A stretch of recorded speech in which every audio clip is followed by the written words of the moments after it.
사흘째 국내에서 코로나19 확진 환자가 추가되지 않으면서 환자 수는 28명을 유지하고 있습니다. 중국 우한에서 1차로 귀국한 교민 366명은 음성 판정을 받아 격리된 지 보름 만인 내일 퇴소합니다. 코로나19에 감염된 15번 환자가 자가격리 수칙을 어기고 처제와 식사를 내 처제가 감염됐습니다. 방역당국은 15번 환자의 고발을 검토하고 있습니다. 홍남기 경제부총리와 이주열 한국은행 총재가 긴급 회동을 하고 코로나19로 실물 경제에 부정적 영향이 불가피하다는 데 인식을 같이 했습니다. 그렇지만 성장률 목표치를 낮추거나 금리를 인하할 단계는 아니라고 강조했습니다. 정세균 국무총리가 코로나19로 어려움을 겪고 있는 상가를 방문해 손님이 적어서 편하겠다는 발언으로 정치권 안팎의 비판을 받고 있습니다. 더불어민주당은 정 총리가 같이 근무한 적이 있는 종업원을 40년 만에 만나 친근감을 표시한 건데 맥락도 따지지 않은 정치 공세를 하고 있다고 반박했습니다. 중국에서 코로나19 사망자가 하루 사이 121명, 확진 환자는 5천여 명 늘었습니다. 그런데 중국 당국이 중복 집계 등을 이유로 누적 통계치를 하향 조정하면서 혼란이 가중되고 있습니다. 오늘 하루 서울 등 중서부 지방의 초미세먼지 농도가 평소의 최고 4배까지 치솟았습니다. 초미세먼지는 주말까지 기승을 부린 뒤 사라지겠지만 이후 강추위와 함께 많은 눈이 예상됩니다. 여러분 안녕하십니까? 뉴스나이트입니다. 오늘도 코로나19 확진 환자가 나오지 않으면서 국내 환자는 28명을 유지하고 있습니다. 이런 가운데 1, 2차 전세기로 중국 우한에서 국내로 이송된 교민들은 격리 보름 만인 내일과 모레 차례로 임시생활시설에서 퇴소합니다. 이형원 기자입니다. 중국 내 코로나19 감염병 확산세가 가팔라지면서 시작된 우한 교민 이송은 3차례에 걸쳐 진행됐습니다. 1차 교민 이송은 지난달 31일 이뤄졌는데 366명이 아산과 진천에 격리된 지 보름 만에 퇴소합니다. 전수 진단검사에서 모두 음성이 나와 전파 위험성이 없다는 판단이 나온 겁니다. 감염이 확인돼 국가 지정격리 병상에 입원 중인 확진자 2명은 퇴소 명단에서 제외됐습니다. 지난 1일 2차로 이송된 교민 333명과 자녀를 돌보려고 자진 입소한 보호자 1명은 마지막 바이러스 검사 결과를 기다리고 있습니다. 366명 모두 음성으로 확인되었습니다. 해당 입소자들은 모두 격리 해제되며 2차 입국한 333명에 대해서도 최종 검사 결과가 음성으로 확인되면 2월 16일 격리 해제 및 퇴소할 예정입니다. 보건당국은 퇴소 전 건강 상태를 점검하고 지역사회 보건소를 이용하는 방법을 교육하는 데 이어 퇴소 이후에는 국내 생활에 어려움이 없는지 지자체를 통해 2~3차례 전화로 확인하기로 했습니다. 우한 교민들이 머물렀던 아산과 진천 임시생활시설은 철저히 소독하고 관리해 지역사회 우려가 없도록 할 방침입니다. 시설들은 교민들 퇴소 후 철저히 소독하고 시설 내의 모든 폐기물에 대하여 의료 폐기물로서 소각 처리할 예정입니다. 이들 700명 가운데 제1동포 1명을 제외한 나머지는 국내 거주지가 있는 것으로 확인됐고 중국으로 다시 돌아갈지는 개별 판단에 맡겼습니다. YTN 이영훈입니다. 퇴소를 준비하는 우한 교민들은 주민들에게 감사의 마음을 전했습니다. 주민들도 큰 탈 없이 교민들이 격리 생활을 마무리 지을 수 있게 됐다며 기뻐했습니다. 이상곤 기자입니다. 코로나19 최종 검사에서 음성 판정을 받은 1차 우한 교민들은 퇴소 준비에 들어갔습니다. 격리 생활을 마치게 된 우한 교민들은 가장 먼저 감사함을 전했습니다. 손편지도 오고 저희 어린이들이 그림 편지도 오고 음식 같은 것도 보내주시고 해서 되게 감사한 마음으로 지냈고요. 낯선 불청객일 텐데 맞아주시고 잘 대해주셔서 항상 감사한 마음으로 있다가 퇴소할 것 같습니다. 경찰 인재개발원 주변은 비교적 차분한 분위기가 이어졌습니다. 경찰 인재개발원 앞 도로에는 2주 동안 격리 생활을 마친 교민들을 격려하는 현수막이 추가로 내걸렸습니다. 마을 주민들은 비록 교민들 가운데 확진자가 나오긴 했지만 대부분 건강하게 돌아갈 수 있게 된 점을 크게 기뻐했습니다. 안전하게 귀가를 하는 것이 저희들은 주민들한테는 마음을 뿌듯한 그런 마음 대단한 큰 기쁨으로 생각하고 있습니다. 교민들의 퇴소가 결정된 뒤에도 현장 대책본부에 후원 물품이 도착하는 등 온정의 손길은 꾸준히 이어졌습니다. 양승조 충남지사는 임시생활실에서 고생한 경찰관들을 격려했고 아산시도 교민들의 생활을 지원하며 비상근무를 해온 정부 합동지원단에 따뜻한 저녁 식사 한 끼를 제공했습니다. 우리 아산에서 한 2주 이상 머물고 가시는데 이게 인연이 돼서 다음에 또 우리 지역을 다시 찾아주시고 임시생활시설 정문에서는 간단한 환송 행사가 진행될 예정이며 교민들은 정부가 마련한 버스를 타고 이동한 뒤 각자의 생활 공간으로 돌아가게 됩니다. YTN 이상곤입니다. 코로나19 15번 환자가 자가격리 기간 격리 수칙을 어기고 가족들과 식사를 해 바이러스를 전파한 것으로 확인됐습니다. 방역당국은 고발 여부를 검토하겠다고 밝혔습니다. 이경국 기자입니다. 15번 환자는 중국 우한의 의류상가 더플레이스에서 매장을 운영하던 43살 남성입니다. 지난달 20일 우한에서 입국해 능동감시 대상이었습니다. 7일 뒤 같은 비행기를 타고 온 50대 남성이 4번 환자로 분류되면서 자가격리 대상자로 조정됐습니다. 증상이 나타난 건 그로부터 사흘 뒤, 결국 다음 날 바이러스 검사를 통해 코로나19 확진 판정을 받고 병원에 격리됐습니다. 그런데 처제도 사흘 뒤 확진 판정을 받았습니다. 형부인 15번 환자가 자가 격리 중이던 지난 1일, 그것도 증상이 처음 나타난 날 격리 수칙을 어기고 처제 등 가족들과 식사했던 겁니다.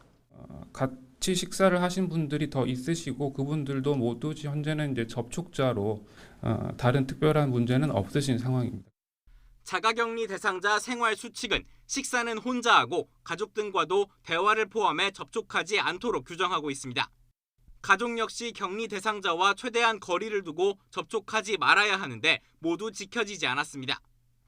15번 환자처럼 자가격리를 거부하면 관련법에 따라 300만 원 이하의 벌금을 물릴 수 있고 처벌을 더욱 강화하는 개정안도 발의된 상태입니다. 실제로 2015년 메르스 사태 때 자가격리를 어긴 2명이 고발됐고 이 가운데 1명에게 300만 원의 벌금형이 선고된 바 있습니다. 전문가들은 더 세밀한 격리자 관리와 대대적인 점검이 필요하다고 강조합니다. 가족, 나아가서 국가를 위험에 빠뜨리는 것이라고 보여집니다. 자가격리 하고 있는 분들이 제대로 자가격리를 지키고 있는지 꼼꼼하게 다시 한번 점검을 모두 해볼 필요가 있다고 생각이 됩니다. 방역당국은 지자체와 협의를 거쳐 15번 환자에 대한 고발 여부를 검토하겠다고 밝혔습니다. YTN 이경국입니다.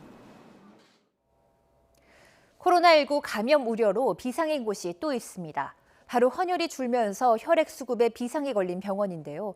주요 병원들은 혈액 수급 위기 대응 체계를 마련하기로 했습니다. 한영규 기자입니다.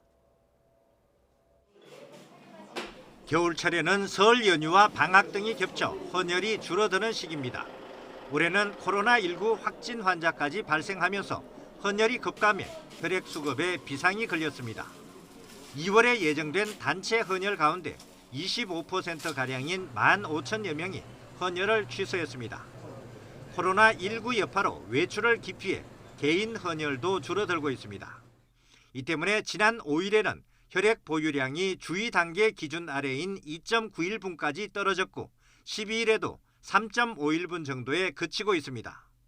정부는 취소된 단체 헌혈을 정상적으로 할 수 있도록 하는 등 헌혈 정진 노력을 하면서 혈액을 사용하는 주요 병원에도 위기 대응 체계를 마련하기로 했습니다. 혈액 사용량이 많은 280여 개 병원은 부원장을 위원장으로 하는 응급혈액관리위원회를 구성해야 합니다. 매일 질병관리본부에 혈액 사용량을 보고하고 위급도에 따라 수혈의 우선순위를 마련해야 합니다. 혈액 수급은 관심, 주의, 경계, 심각 단계로 구분되는데 주의 단계에 대비해 대책을 마련하기로 했습니다. 주의는 혈액 보유량이 3일 미만인 단계로 수혈을 받을 수 있는 기준이 강화되고 응급 상황이거나 생명과 직결된 경우가 아닐 경우 수술이 연기될 수도 있습니다. YTN 한윤규입니다. 홍남기 경제부총리와 이주열 한국은행 총재가 만나 항공과 관광 분야 등에 대한 긴급 지원책을 지속적으로 마련하기로 했습니다. 연초 회복 흐름을 보이던 우리 경제에 코로나19 사태가 덮치면서 부정적 영향이 현실화되고 있다는 판단 때문입니다. 보도에 오인석 기자입니다. 실물 경제를 총괄하는 홍남기 경제부총리와 통화당국 수장인 이주열 한은 총재가 6개월 만에 한자리에 모였습니다. 코로나19 사태가 우리 경제 회복의 최대 걸림돌로 떠오르면서 국내외 실물 경제와 금융시장 대응 방안을 논의하기 위해서입니다. 두 사람은 코로나19 사태로 일정 부분 실물 경제의 부정적 파급 영향이 불가피하다는 데 인식을 함께했습니다. 이에 따라 방한 관광객 감소와 내수 위축 등에 따른 피해 협정과 기업들이 당면한 어려움을 덜어줄 긴급 지원책을 지속적으로 마련하기로 했습니다. 항공 해운 분야, 관광 분야, 수출 지원 분야 등 업종별 분야별 지원 대책들을 신속히 마련하여 앞으로도 지속 추진해 나갈 계획입니다. 기업들이 필요로 하는 자금을 금융시장에서 원활히 조달할 수 있도록 시중 유동성을 계속 여유 있게 관리해 나갈 계획입니다. 지난 2015년 메르스 사태와 비교할 때 실제 파급 영향을 넘어선 지나친 공포심과 불안감으로 소비 위축이 크다는 점도 지적했습니다. 국민들께서 이런 그런 불안감을 좀 극복하시고 정상적인 소비 활동을 해주시는 것이 또 다른 중요한 대책이 되겠다 이렇게 생각을 하고요. 2015년에는 전반적으로 경기가 그야말로 본격적인 하강기에 들어설 때고 지금은 어떻게 보면 바닥을 지나서 이제 회복되려고 하는 그런 단계에 있었기 때문에 그때와 상황이 다르다는 말씀을 드리고요. 홍 부총리는 정부가 지난 연말 설정한 올해 성장률 목표치를 낮출 단계는 아니라고 밝혔고 이 총재는 금리 인하에 대해 부정적인 견해를 나타냈습니다. YTN 오인성입니다. 정세균 국무총리가 코로나19 확산으로 시름에 빠진 소상공인들을 위로하기 위해 현장을 방문했다가 구설에 휩싸였습니다. 상인들에게 코로나 사태로 손님이 적어 편하겠다고 말한 건데요. 가볍게 농담으로 던진 말이라고 해명했지만 정치권에서는 소상공인들의 아픔을 공감하지 못한다며 거센 비판이 쏟아지고 있습니다. 이승배 기자입니다. 정세균 국무총리가 대학가 상점이 밀집해 있는 이른바 신촌 명물거리를 찾았습니다. 코로나19 사태로 어려움을 겪고 있는 소상공인들을 위로하고 민생을 알아보기 위한 행보였는데 정작 상인과 만나서는 상황에 맞지 않는 발언을 내뱉었습니다. 그간에 뭐 돈 많이 벌어놓은 거 가지고 조금 버티셔야죠. 어때? 버틸만 해요? 어때? 빨리 극복해야 된다고 말한 상인의 답변에도 손님이 적어 편하지 않느냐는 엉뚱한 말을 던지기도 했습니다. 요새는 좀 손님들이 적으시니까 좀 편하시겠네. 그렇지 않습니다. 관련 사진과 영상 등이 SNS를 타고 급속히 퍼지면서 논란은 일파만파로 커졌습니다. 보수 야당들은 절망적 현실에 대한 공감 능력이 없다며 일제히 비판을 쏟아냈습니다. 분별력을 상실했습니까? 민생 경제와 서민의 생업을 걷어차는 망발이 개탄스럽습니다. 범여권인 정의당도 자영업자들의 현실에 대한 이해도 감수성도 없는 몰지각한 언행이라고 꼬집었습니다.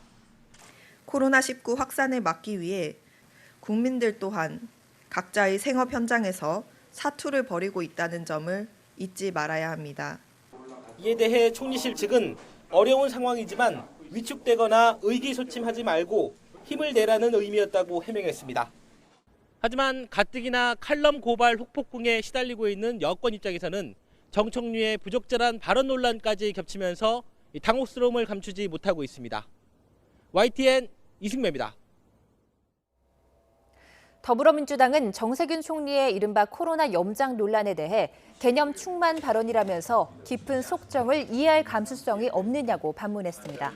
이해식 대변인은 논평을 내고 정 총리가 식당 종업원에게 건넨 말을 두고 트집 잡기 정치 공세가 벌어지고 있다면서 쌍용에 근무하던 시절 인연이 있던 종업원과 40년 만에 만난 것이 반가워 친근감을 표시한 것이라고 설명했습니다. 중국에서 코로나19로 인한 사망자가 하루 사이 121명 늘어나고 확진 환자는 5천여 명 증가했습니다. 이런 가운데 중국 당국이 중복 집계 등을 이유로 누적 통계치를 하향 조정하면서 혼란이 가중되고 있습니다. 조수영 기자입니다. 중국 내 코로나19 피해가 가장 심각한 후베이성에서 또 많은 사망자가 보고됐습니다. 13일 하루 동안 116명이 숨졌는데 이 가운데 88명이 발병지인 우한에서 나왔습니다. 후베이성의 신규 확진자는 4,800여 명으로 집계됐습니다. 다른 지역까지 포함한 중국 전체 신규 사망자는 121명, 확진자는 5,090명입니다. 이에 앞서 하루 전에는 일일 사망자 수가 그간의 추세를 벗어나 254명이나 늘었습니다. 그동안 하루 최다 사망자를 기록한 10일의 108명보다 2.4배에 이르는 수치였습니다. 신규 확진자 수는 후베이성의 확진 분류 범위가 넓어지면서 폭증세로 반전됐습니다. 이번 주 들어 2,000명대로 내려왔다가 10배에 가까운 15,000명 이상 증가한 겁니다. These numbers went up primarily because there are differences in case ascertainment criteria, not because there's an actual increase in the number of cases. 이대로라면 중국 전체 누적 사망자는 1,488명, 확진자는 6만 4천여 명이 돼야 합니다. 그런데 중국 당국이 중복 집계 등을 이유로 후베이성의 전날 사망자와 확진자 중에서 각각 108명, 1,000여 명을 제외시켰습니다. 환자 분류 기준 변경에 따라 사망자와 확진자가 폭증한 지 하루 만에 누적 통계치가 하향 조정되면서 혼란은 더욱 커지고 있습니다. YTN 조수연입니다. 중국 당국은 군 의료진 투입을 늘리고 있습니다. 주민 통제도 전시에 준하는 수준으로 하고 있지만 우한과 후베이성의 상황은 좀처럼 나아지지 않고 있습니다. 베이징 강성웅 특파원입니다. 우한의 군 의료진 추가 투입 명령이 떨어지자 중국 전역에서 수송작전이 시작됐습니다. 육해 공군은 물론 로켓군과 무장경찰 소속 의료진까지 속속 우한으로 이동하고 있습니다. 항속거리 7,800km짜리 자국산 대형 전략수송기 윈20도 처음 동원됐습니다. 민항기의 운항이 사실상 끊긴 우한공항은 이제 군 수송기들이 가득 메웠습니다. 我们有1200多名医务人员写了请战胜，要参加医疗队。这次我们医疗队抽的是精兵强将。 새로 지원되는 군 의료진은 2,600명, 허선산과 레이선산 야전병원 등에 이미 투입된 1,400명에 더해 4,000명까지 늘어나게 됩니다. 후베이성 스옌시 일부 지역에서는 전시 수준의 통제가 실시되고 있습니다. 주민들의 외출을 전면 금지한 상태에서 생활 필수품을 넣어주는 방식입니다. 시진핑 주석까지 나선 총력전에도 우한을 포함한 후베이성 상황은 좋아지지 않고 있습니다. 사망자가 하루에 100명 정도씩 발생하고 확진자도 임상진단을 포함해 5,000명가량씩 증가하고 있습니다. 우한에서의 코로나19 상황이 좀처럼 나아지지 않으면서 중국은 점점 군사작전식으로 대응 수준을 높여가고 있습니다. 베이징에서 YTN 강성웅입니다. 200명이 넘는 코로나19 감염자가 나온 일본 크루즈선에서는 평소 지병이 있는 고령자 일부가 예정보다 일찍 내렸습니다. 일본에서는 크루즈선 밖에서도 전국 각지에서 감염자가 잇따라 확인돼 불안감이 높아지고 있습니다. 황보현 특파원의 보도입니다. 크루즈선 객실 창 쪽으로 나와 바람을 쐬는 승객들의 모습이 눈에 띕니다. 맨 꼭대기 야외 데크에는 가벼운 운동을 하며 밖을 둘러보는 사람들이 적지 않습니다. 이미 210명 넘게 코로나19 감염이 확인돼 병원으로 옮겨진 가운데 3,400여 명의 나머지 탑승객들이 배 안에 머물고 있습니다. 일본 정부는 이 가운데 평소 지병이 있는 80세 이상 노인 10여 명을 처음으로 배에서 내리게 했습니다. 검사 결과 음성 판정이 나온 사람들로 도쿄 북서쪽 외곽의 정부 시설로 옮겨 당분간 머물게 할 계획입니다. 이 크루즈선에는 승객 9명과 승무원 5명 등 우리 국민 14명이 함께 타고 있습니다. 주일 한국 대사관 측은 감염자가 한 명도 없고 대부분 건강 상태는 양호한 것으로 파악하고 있다고 밝혔습니다. 우리 국민 중 지병이 있는 80대 이상 고령자는 없어 이번에 배에서 내린 사람은 아무도 없습니다. 다만 당뇨병 증세가 있는 70대 고령자가 있어 80대 이상 고령자의 하선 조치가 마무리되면 우리 국민 중 일부도 조만간 배에서 내릴 가능성이 있습니다. 크루즈선 이외에 일본 전국 각지에서 감염자가 속출하고 있습니다. 가나가와현에서는 감염된 80대 여성이 일본에선 처음으로 숨진 데 이어 와카야마현에서는 의사와 농부, 도쿄와 크루즈선 기항지였던 오키나와에서는 각각 택시기사가, 그리고 지바현에서는 20대 남성의 감염이 확인됐습니다. 今後感染経路を含め早急に疫学的な情報を収集していくところであります。 크루즈선 감염자를 포함해 일본 내 감염자가 이미 250명을 넘어서면서 감염 확산에 대한 불안감이 커지고 있습니다. 일본 요코하마에서 YTN 황보현입니다. 캄보디아 정부의 결단으로 2주 만에 육지를 밟은 크루즈선 웨스테르담호 승객들은 한결같이 감격에 겨워 환호성을 질렀습니다. 훈센 총리는 직접 선착장까지 나와 승객 한 명 한 명에게 꽃다발을 건네며 환영했습니다. 이교순 기자의 보도입니다.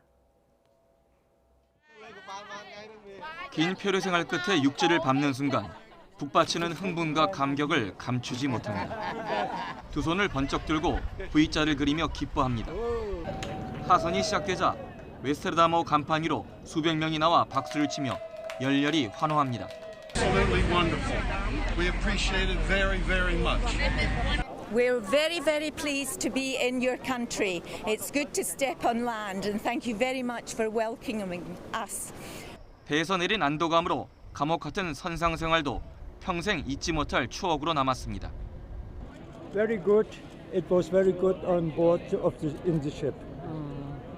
It was a golden prison.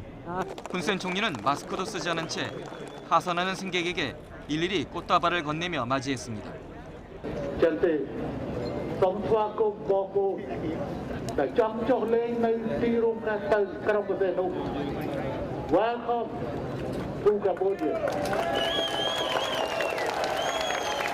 승객들은 전날 밤부터 기쁨에 들떠 샴페인을 터뜨리며 함께 자축했습니다. 신속한 바이러스 검사를 거쳐 하선이 허가된 승객 1,455명 가운데 미국인이 651명으로 가장 많았습니다. We are grateful and appreciative of the hospitality of the Cambodian government and their significant efforts to ensure that this ship was docked safely. 탑승객들은 전세기 편으로 수도 푸놈펜으로 이동한 뒤 꿈에 그리던 귀국길에 오르게 됩니다. 선사인 홀랜드 아메리카는 전세기편 준비 상황에 따라 탑승객들이 모두 하선하는데 며칠이 걸릴 것이라고 밝혔습니다. YTN 이교준입니다.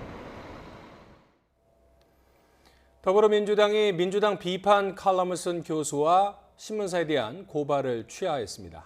당 내부에서조차 오만했다는 비판 여론이 들끓었고 고발을 취하하는 과정과 대처도 적절치 못했다는 지적이 쏟아졌습니다. 최민기 기자입니다.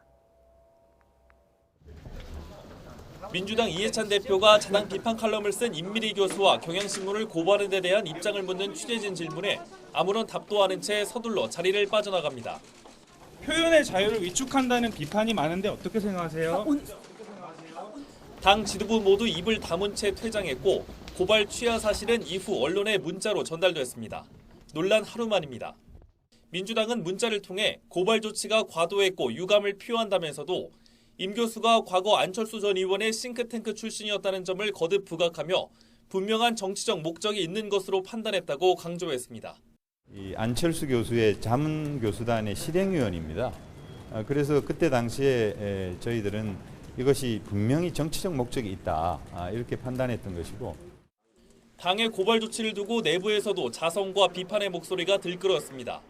김부겸 의원은 권력이 겸허와 관용의 미덕을 잃는 순간 국민은 금세 노여워한다고 우려했고 홍일학 의원은 당이 어쩌다 작은 핀잔도 못 견디고 듣기 싫어하는지 모르겠다며 교만은 패망의 선봉이라고 질타했습니다. 이낙연 전 총리는 논란 당일 민주당의 고발을 취해야 한다는 뜻을 직접 전달하기도 했습니다. 고발은 결국 취하했지만 당 지도부 언급이나 사과도 없이 임 교수의 정치 행정만을 문제 삼는 당의 반성 없는 듯한 대응에 논란은 다시 불거졌습니다. 당 대표님이 입장 표명은 아까 문자 보냈잖아요. 저희 당에서 입장 정리해서. 대표가 따로 입장 표명은 안 하시나요? 예, 문자는 전달한 겁니다. 이에 임 교수는 아예 한국당 출마 이력을 포함한 민주당 선거 캠프 등 다양한 본인 경력을 공개하며 그게 본질이 아니라는 취지의 글을 올렸습니다. 이미 SNS상에선 당 조치에 대한 반감으로 민주당만 빼고란 해시태그가 번져가는 상황.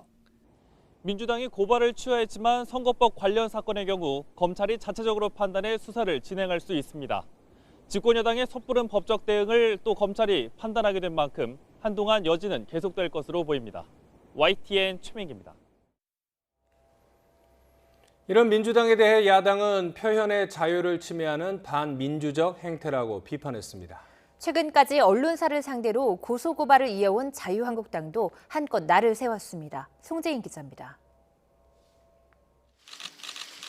집권 여당이자 어느 정당보다도 민주주의를 강조해온 민주당의 악수였던 만큼 야당들의 비판 수위도 높았습니다. 자유한국당은 언론과 표현의 자유에 재갈을 물리는 행태라며 민주라는 말은 당명에만 있다고 꼬집었습니다. 이름에만 민주가 들어있지 행태는 반민주적인 민주당입니다. 비판 여론이 비등해지자 민주당 고위인사는 고발을 취소하는 게 좋겠다고 했지만 물은 이미 엎질러졌습니다. 새로운 보수당과 바른미래당도 민주주의의 의미를 되물으며 가세했습니다. 특정 정당을 반대하는 내용으로 투표 참여를 권유했다고 보는 것은 지나치게 국민의 표현의 자유를 침해하는 해석입니다. 이 정도 의견도 표현하지 못하면 그게 무슨 민주주의입니까? 국민이 국정운영을 비판할 자유도 허락하지 않는 것이 민주당이 만들겠다는 나라다운 나라인지 묻지 않을 수 없습니다. 그런데 이번에 비판의 목소리가 컸던 한국당도 자유로울 수는 없습니다. 불과 2달 전 언론 보도가 편파적이라고 판단되면 당 출입 금지와 함께 강력한 법적 대응을 하겠다고 목소리를 높였습니다. 좌편향으로 기울어진 여러 가지 미디어 환경을 바로 세우고자 불공정 보도에 대한 삼진 아웃제를 실시하는 것을 알려드립니다. 1차 경고, 2차 경고, 최종 3차는 삼진 아웃제를 도입해서 당 안팎에서 언론의 자유를 훼손한다는 비판이 나오자 사흘 만에 방침을 철회했지만 한국당은 최근까지 언론사를 상대로 한 법적 대응을 이어오고 있습니다. 마스크 예산 삭감의 책임을 한국당에 전가했다며 JTBC를 상대로 민형사상 대응을 예고한 데 이어 문재인 정부 지지 성향의 출연자들이 주관적으로 여야 의석수를 예측했다는 이유로 KBS 프로그램 관련자들을 고발하겠다 경고했습니다. 정치권이 명백한 오보나 악의적 보도에 대해선 물론 책임을 물을 수 있습니다. 그런데 권력에 대한 온당한 비판과 감시에도 법적 잣대를 들이댄다면 스스로 민주주의를 부정하는 셈입니다. YTN 송재인입니다. 추미애 법무부 장관이 수사와 기소를 분리하는 방안 등 검찰 개혁을 논의하기 위해 전국 검사장 회의를 소집합니다. 법무부 장관이 직접 검사장 회의를 주재하는 건 이례적인데 최근 추 장관 행보에 대한 검찰의 반발이 만만치 않아 어떤 얘기가 오갈지 관심이 쏠립니다. 홍성욱 기자입니다. 검찰 내부에서 수사와 기소의 판단 주체를 달리하는 방향의 제도 개선도 검토하겠습니다. 추미애 장관은 지난 11일 첫 기자 간담회에서 검찰 내 수사와 기소를 판단하는 주체를 분리하는 방안을 검토하겠다고 깜짝 발표했습니다. 하지만 검찰과 논의 없이 주요 법무행정 절차를 바꾸겠다고 발표한 건 문제라는 지적이 일자 뒤늦게 의견 수렴에 나서기로 했습니다. 추 장관이 직접 전국의 검사장들을 불러 모아 회의를 열기로 한 겁니다. 법무부는 전국 6개 고검과 18개 지검 검사장, 대검찰청 등에 오는 21일 전국 검사장 회의에 참석을 요청하는 공문을 보냈다고 밝혔습니다. 검경 수사권 조정과 공수처 관련 하위 법령 제정을 앞두고 검찰 구성원의 의견을 수렴하기 위한 자리라고 설명했습니다. 추 장관이 밝힌 검찰 내 수사 기소 분리 방안과 수사 관행, 조직 문화 개선책 등도 논의 대상입니다. 검찰총장이 아닌 법무부 장관 주재로 검사장 회의가 열리는 건 지난 2003년 노무현 정부 당시 강금실 법무부 장관 이후 17년 만에 처음입니다. 검찰 내부에서는 부정적 기류가 강합니다. 수사와 기소를 각각 다른 검사가 판단하게 되면 사건에 대한 책임 소재가 불분명해지는 데다 외압 등이 끼어들 우려가 크다는 반응이 많습니다. 이미 비슷한 제도로 인권수사 자문관을 도입해 운영하고 있는데도 느닷없이 생소한 제도를 또 제안한 건 다른 의도가 있을 거라는 의구심도 적지 않습니다. 대검 관계자는 관례에 따라 법무부 장관이 주재하는 이번 회의에 윤석열 총장은 참석하지 않을 방침이라고 설명했습니다. 앞서 추 장관이 직접 윤 총장에게 전화를 걸어 수사 기소 분리 방안의 취지를 설명했지만 윤 총장은 좀 더 검토해보자는 입장을 밝힌 것으로 알려졌습니다. 17년 만에 법무부 장관이 직접 주재하는 검사장 회의에서 검찰개혁이나 정권 수사와 관련된 강도 높은 발언이 나올지 주목됩니다. YTN 홍서욱입니다. 양승태 전 대법원장 시절 각종 재판에 개입한 혐의로 기소된 임성근 서울고등법원 부장판사가 1심에서 무죄를 선고받았습니다. 이른바 사법농단 사건에서 무죄가 선고된 건 이번이 세 번째로 검찰은 면죄부나 다름없다고 강하게 반발했습니다. 강희경 기자입니다. 사법농단 의혹의 핵심 중 하나인 재판 개입에 대한 법원의 첫 판단도 무죄였습니다. 서울중앙지방법원은 양승태 전 대법원장 시절 각종 재판에 개입한 혐의로 기소된 임성근 서울고등법원 부장판사에게 무죄를 선고했습니다. 재판부는 임 부장판사가 각종 재판에 관여한 행위 자체는 위헌적이라고 판단했습니다. 구체적인 특정 사건의 재판 내용이나 결과를 유도하고 절차 진행에 간섭해 법관의 독립을 침해했다는 겁니다. 그러나 이런 불법 행위가 징계 사유에 해당할 수는 있어도 직권남용죄로 처벌할 수는 없다고 판단했습니다. 형사수석 부장판사에게 재판에 관여할 일반적 직무 권한이 없어서 직권남용죄가 성립할 수 없다는 게 주된 이유입니다. 더 나아가 재판부는 임 부장판사의 재판 관여 행위로 인해 의무 없는 일이나 재판권 행사 방해라는 결과가 생긴 건 아니라고도 판단했습니다. 임 부장판사의 지시대로 재판 절차가 바뀌고 판결 내용이 수정됐지만 각 재판부의 독립적인 판단 결과로 보인다는 겁니다. 검찰은 어떤 재판 개입도 처벌할 수 없다는 면죄부를 준 것이나 다름없다며 크게 반발했습니다. 또 직권남용죄의 보호법익인 국가 기능의 공정성이 사법의 영역에서 지켜지기 어려울 것이라며 항소심에서 다시 다투겠다고 밝혔습니다. 이로써 사법농단 사건은 유해용 전 대법원 연구관과 신광열 조희연 성창호 부장판사 사건에 이어 연달아 3번 무죄 판단을 받게 됐습니다. 사법행정권자로서 직권을 남용해 재판에 개입한 혐의는 양승태 전 대법원장의 공소 사실에도 상당 부분 포함된 만큼 이번 선고의 후폭풍이 클 것으로 보입니다. YTN 강희경입니다. 삼성바이오로직스 분식 회계 사건 그리고 삼성물산 합병 의혹 등과 관련해 정현호 삼성전자 사업지원 TF 사장이 검찰에 소환됐습니다. 이재용 부회장의 최측근인 만큼 검찰은 경영승계 작업 과정과 이 부회장의 개입 여부 등을 추궁한 것으로 알려졌습니다. 박기환 기자입니다. 삼성물산 합병 의혹 등을 수사하는 검찰이 정현호 삼성전자 사업지원 TF 사장을 재소환했습니다. 지난해 6월 삼성바이오로직스 분식회계 사건 증거인멸 의혹에 대해 조사받은 지 8개월 만으로 삼성 합병 의혹으로 소환된 건 이번이 처음입니다. 증거인멸 지시한 거 인정하시나요? 이재용 부회장에게 증거인멸이나 지분제매 보고됐습니까? 정 사장은 현재 삼성의 실질적인 2인자로 이재용 부회장과 미국 하버드대 유학 시절을 같이 보낸 최측근으로 꼽힙니다. 검찰은 정 사장이 지난 2011년부터 삼성 미래전략실에서 일하면서 이 부회장의 경영권 승계 과정에 관여했다고 의심하고 있습니다. 정 사장을 상대로 지난 2015년 삼성물산과 제일모직 합병 당시 이 부회장에게 유리한 합병 비율이 산정된 과정을 자세히 추궁한 것으로 알려졌습니다. 미래전략실 등 고위 임원들이 경영권 승계의 목적을 인지하고 그룹 차원에서 직접 관여했는지를 따져보는 겁니다. 또 당시 제일모직의 가치를 높이기 위해 자회사 삼성바이오로직스에 대한 분식 회계가 이뤄졌는지 조사하고 있습니다. 검찰은 앞서 최지성 전 삼성그룹 부회장과 장충기 전 미래전략실 차장 등을 여러 차례 불러 조사했습니다. 전 미전실 임원들과 최측근을 통해 이재용 부회장이 승계 과정에 대해 알고 있었는지 또 이를 직접 승인했는지 등을 확인하려는 것으로 보입니다. 삼성 전현직 수뇌부에 대한 검찰 조사가 상당수 진행되면서 합병 의혹의 당사자인 이 부회장의 소환도 임박한 것이 아니냐는 전망이 나옵니다. YTN 박기환입니다. 경찰이 소속 가수의 마약 구매 사실을 무마했다는 의혹과 관련해 양현석 전 YG 대표의 협박 혐의가 인정된다고 결론 낸 걸로 전해졌습니다. 경찰은 조만간 기소 의견을 달아 양 전 대표 사건을 검찰에 송치할 것으로 보입니다. 박희재 기자입니다. 경찰이 양현석 전 YG 대표에 대해 협박 혐의를 적용해야 한다는 결론을 내린 것으로 전해졌습니다.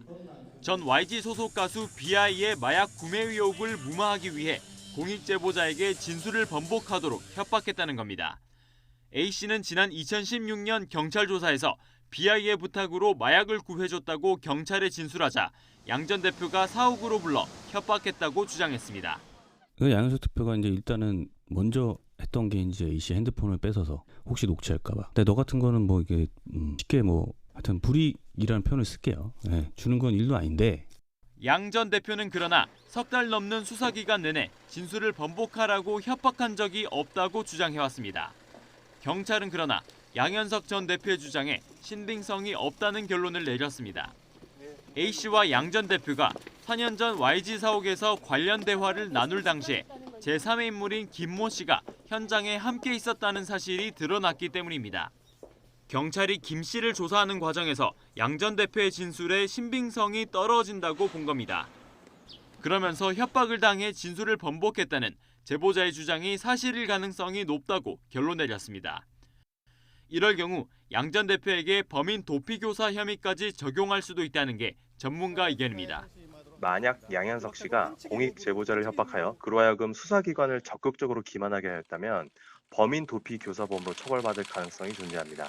경찰은 조만간 관련 수사를 마무리하고 양 전 대표를 협박 혐의 등으로 기소해야 한다는 의견으로 사건을 검찰에 넘길 예정입니다. YTN 박희재입니다. 미 국방당국이 고고도 미사일 방어체계 사드의 성능을 개선 중이라며 특히 경북 성주에 배치된 사드 발사대를 전진 배치할 수 있다는 뜻을 내비쳤습니다. 우리 정부는 즉각 구체적으로 협의한 바가 없다고 선을 그었지만 이 발언의 배경은 뭔지 좀 더 지켜봐야 할 것으로 보입니다. 임상호 기자입니다. 지난해 8월 미국은 태평양 화잘란 환초에서 사드 요격 미사일을 시험 발사했습니다. 포대에서 유선으로 발사하는 기존 방식이 아닌 원격 발사였다는 점이 눈길을 끌었습니다. 이와 관련해 최근 존 힐 미국 미사일 방어청장은 주한미군에서 사드와 패트리어 체계의 통합 운용과 사드 발사대 원격 조종 등을 시험 중이라고 밝혔습니다. 특히 사드 포대와 발사대를 분리할 수 있다면 한반도에서 사드 운용의 유연성도 커질 거라고 거듭 강조했습니다. If you can separate the launchers away from the battery, so you can put the battery further back, you can move the radar back, you can put the launchers forward, you can bring in additional launchers. 이 발언은 경북 성주의 사드 발사대가 수도권과 가까운 지역으로 이동 배치될 수 있다는 뜻으로 해석돼 논란을 일으켰습니다. 우리 국방부는 즉각 진화에 나섰습니다. 국방부 관계자는 미국 측이 사드 성능을 개선하고 있다고 설명한 적은 있지만 성주 이외 지역에 발사대를 배치하는 문제는 논의한 적 없다고 선을 그었습니다. 간신히 봉합한 중국과의 사드 갈등이 재발할 우려를 조기에 차단하려는 것으로 해석됩니다. 국방부는 또 사드 배치 비용이 우리 방위비 분담금에 포함될 수 있다는 미국 측 언급에도 선을 그었습니다. 우리가 부지와 기반 시설만 제공한다는 원칙은 바뀌지 않았다며 배치 비용을 방위비 분담금에 포함할지는 사드 기지의 환경 영향 평가가 끝난 뒤 협의해야 할 사안이라고 선을 그었습니다. 하지만 지난 2016년 정부 발언을 보면 방위비 포함 가능성은 여전히 열려 있습니다. 항목이 포함되면 들어갈 수 있다. 갑작스러운 미국의 사드 발언이 방위비 협상을 압박하는 카드인지 아니면 동북아 전략 차원인지는 좀 더 지켜봐야겠지만 한중, 남북 관계도 고려해야 하는 정부에는 또 다른 고민이 될 것으로 보입니다. YTN 임성호입니다. 라임 자산운용의 대규모 환매 중단 사태 넉 달 만에 2개 모펀드에 대한 손실 규모가 나왔습니다. 많게는 절반가량 손실이 발생했고 자녀 펀드 가운데 일부는 투자금을 모두 날리게 됐는데 비정상적인 펀드 구조와 부실한 운용 때문이었습니다. 최하영 기자입니다. 지난해 말 라임 자산운용은 자금 문제로 모펀드 4개에 대한 환매, 그러니까 투자금 환급을 중단했습니다. 이 가운데 2개 모펀드를 실사한 결과 손실률이 각각 46%, 17%로 집계됐습니다. 환매 중단 전인 지난해 9월과 비교해보면 5달 만에 순자산이 거의 반토막 난 겁니다. 이 두 개 모펀드에 투자한 일부 자녀펀드는 상황이 더 심각합니다. 자녀펀드 투자금을 담보로 증권사로부터 돈을 빌리는 총수익 스와프를 끌어다 썼는데 이 대출금이 100% 걸려있는 자녀펀드 3개는 전액 손실이 예상됩니다. 또 무역금융펀드도 절반 이상의 손실이 불가피한 상황입니다. 그냥 참담한 것 같아요. 이렇게 저희의 돈이 안전한 회사 담보를 잡고 뭐 그 회사에 돈을 빌려준다고 들었지 저희의 돈이 다른 은행에 담보로 들어갈 거라고 생각을 못했는데 금감원 조사 결과 이런 손실 배경에는 비정상적인 자산 운용이 자리하고 있었습니다. 특정 펀드 이익을 해하면서 다른 펀드 이익을 제공하는 이른바 펀드 손실의 다른 펀드 증가 행위, 또는 무역금융펀드에서의 부실 사실을 은폐하고 정상 운용 중인 것으로 오인케 하여 이에 따라 금융당국은 라임과 같은 개방형 펀드나 모펀드, 자녀펀드 투자 구조에 대해 규제를 강화하기로 했습니다. 비유동성 자산 투자 비중이 일정 비율 이상인 경우에는 개방형 펀드로 설정을 금지하고 개방형 펀드에 대한 주기적 유동성 스트레스 테스트를 의무화하고 또 모펀드와 자녀펀드, 손자펀드 등 구조가 복잡한 펀드는 위험 정보를 투자자나 감독당국에 보고해야 하고 자사펀드 사이 상호 순환 투자를 통한 돌려막기도 금지할 방침입니다. YTN 최아영입니다. 롯데가 실적이 좋지 않은 오프라인 매장 200여 곳을 매각하거나 폐점하기로 했습니다. 이 같은 점포 대규모 정리는 유례없는 일인데 유통업계 전반의 구조조정으로 이어질지 관심이 쏠립니다. 박소정 기자입니다. 지난해 영업이익 28.3% 급감해 순손실은 8,500억 원. 국내 유통업계 1위 롯데쇼핑의 충격적인 지난해 성적표입니다. 이에 마트와 슈퍼, 백화점, 롭스까지 전국 매장 716곳 가운데 200여 곳을 정리하기로 했습니다. 당장 이번 달부터 검토에 들어가 월세도 내기 힘든 임차 점포부터 3년에서 5년 안에 차례로 매각하거나 폐점합니다. 강희태 롯데쇼핑 부회장은 더는 유통기업에 머물러 있지 않겠다면서 청사진을 내놨습니다. 고객 3,900만 명의 데이터로 맞춤 서비스를 제공하며 라이프스타일, 즉 삶의 방식까지 제한하는 서비스 회사로 거듭나겠다는 설명입니다. 롯데의 대대적인 개편은 오프라인 매장을 중심으로 하던 유통업이 2015년 이후 온라인 시장에 역전당하고 벼랑 끝에 선 현실을 보여줍니다. 2018년이 되어서야 이커머스 사업본부를 출범시켜 본격적인 준비를 했는데 늦은 감이 있습니다. 경영권 분쟁과 작년에야 마무리된 최순실 사건과 연관된 송사로 이런 준비가 소홀했던 것 같습니다. 전문가들은 이미 유통업 재편 진통을 겪은 미국 월마트 사례에서 미래를 엿볼 수 있다고 말합니다. 매출이 하락하던 월마트는 온라인 업체 Z닷컴을 인수해 점유율 3위의 온라인 쇼핑 업체로 자리매김했는데 이처럼 새로운 정체성으로 달라진 소비 형태를 파고들어야 한다는 얘기입니다.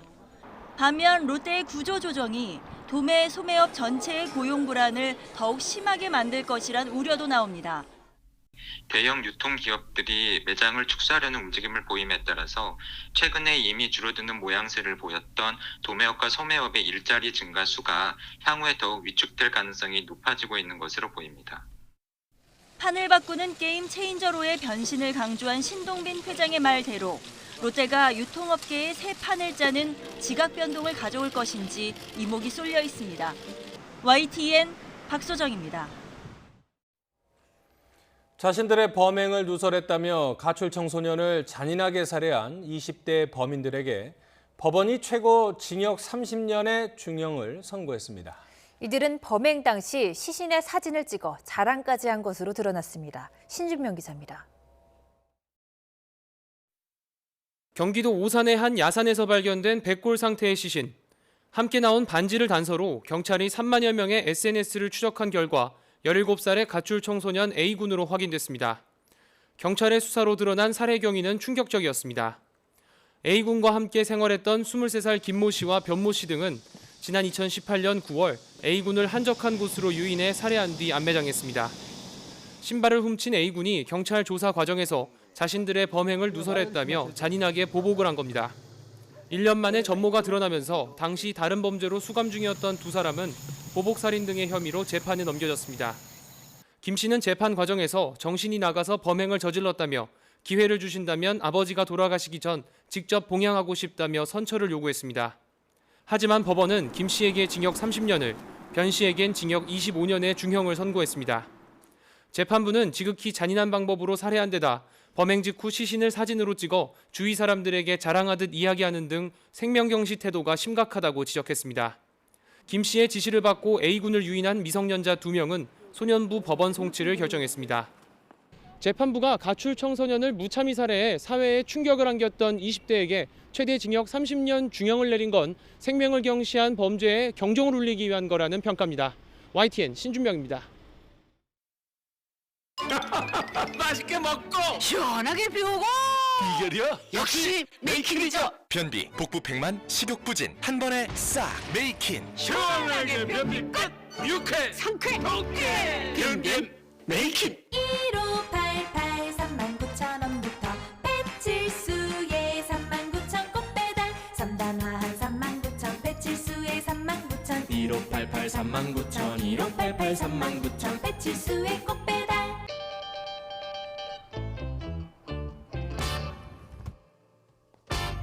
무풍 큐브가 답합니다.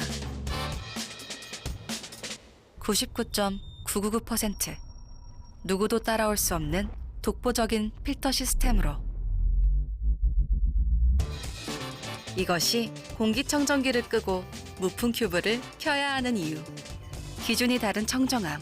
삼성 무풍 큐브. 수도권과 충남에 미세먼지 비상 저감 조치가 내려지는 등 내일까지 초미세먼지가 기승을 부리겠습니다. 휴일에는 초미세먼지가 사라지겠지만 강추위와 함께 많은 눈이 내려 빙판길이 우려됩니다. 정혜은 기자입니다. 잿빛 장막을 들이운 듯 한강 주변 도심이 희뿌연 먼지로 뒤덮였습니다. 건강을 우려한 시민들은 보건용 마스크를 쓴 채 산책과 자전거를 즐깁니다. 짙은 안개에 오염물질이 축적한 데다 중국발 스모그가 더해지면서 미세먼지가 짙어진 겁니다. 특히 서울 등 중서부 지방은 한때 호흡기에 안 좋은 초미세먼지 농도가 평소 3배에서 4배 수준까지 치솟았습니다.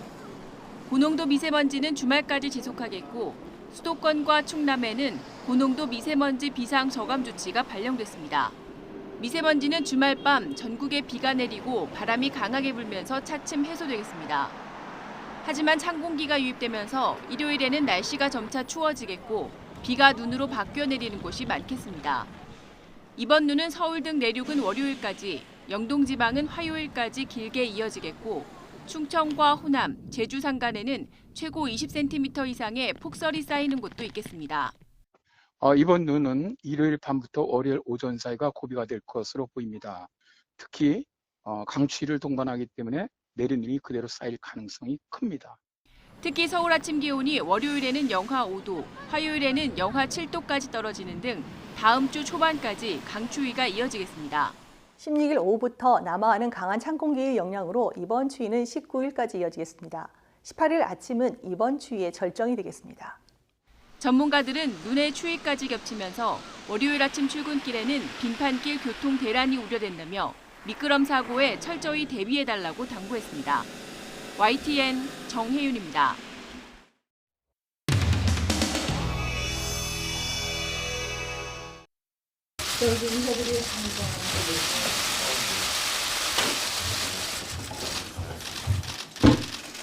수사와 기소의 판단 주체를 달리하는 방향의 제도 개선도 법무 검찰 개혁을 추진하는 과정에서 각계각층의 다양한 목소리를 듣고 소통하는 이 소란이 없도록 하겠습니다.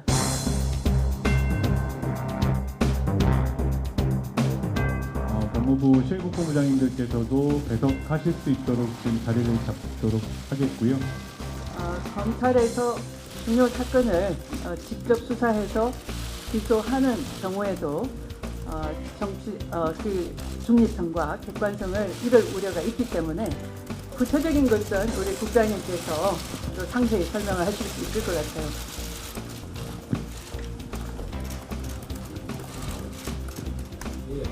검찰국장 전화는 마이크가 꺼져 있습니다.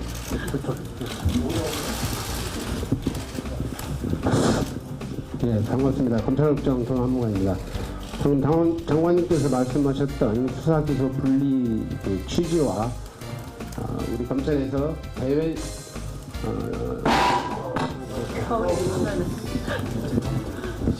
수직적으로 내부 통제하는 방법.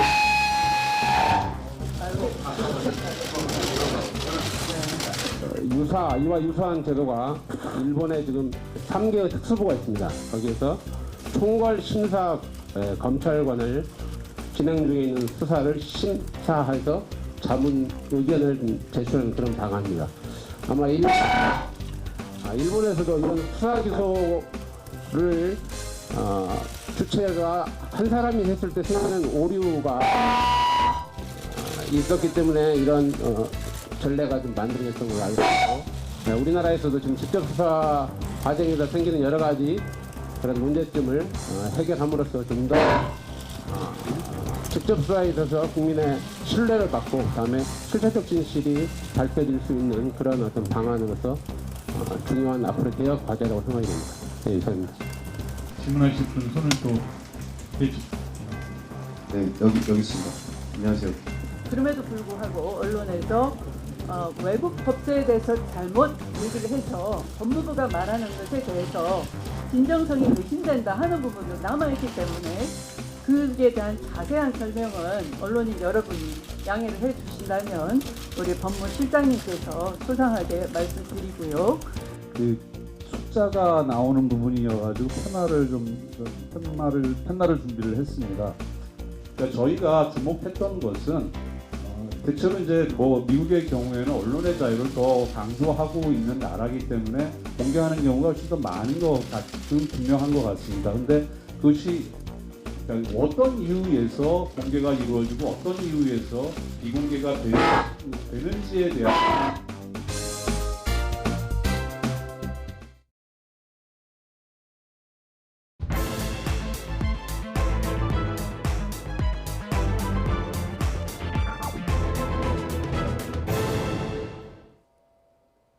가장 핫한 이슈만 쏙쏙 뽑아서 정리했습니다. 오늘의 나이트 포커스입니다.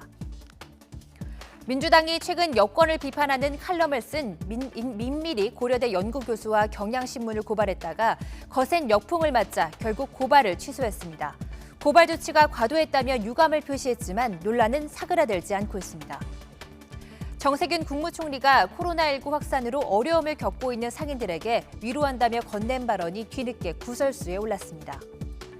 미래통합당 지도부에 원희룡 제주지사, 이준석 새보수당 젊은 정당 추진위원장이 합류하기로 했습니다. 호남을 기반으로 둔 바른미래당과 대한신당, 민주평화당은 민주통합당이라는 새 간판을 달기로 했습니다. 오늘의 나이트 포커스 시작합니다.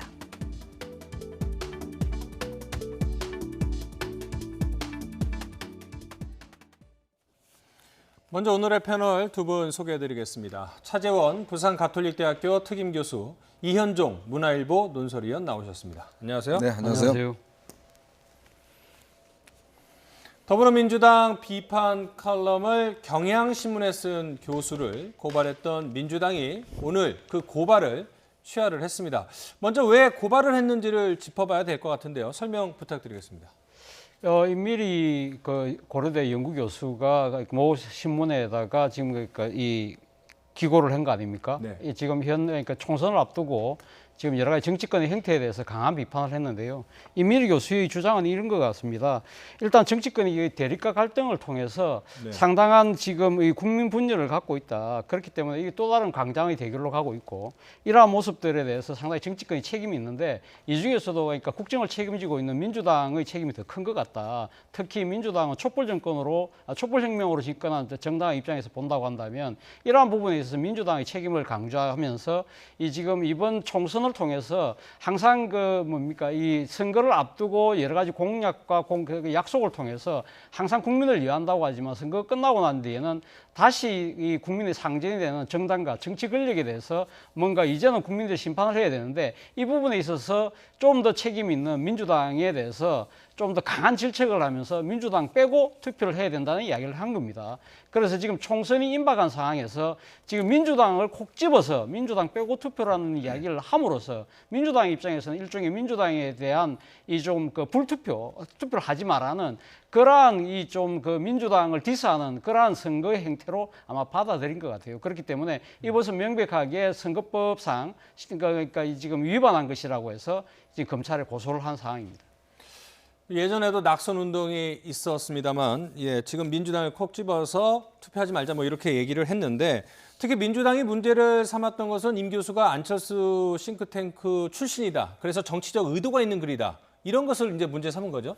그러니까 이제 민주당에서 이제 기자들한테 보낸 문자나 이해식 대변인이 밝힌 걸 보면 굳이 이런 부분을 강조를 했어요. 안철수 지금 창당 준비위원장의 예전에 그 내일이라는 정책 이제 싱크탱크가 있었거든요.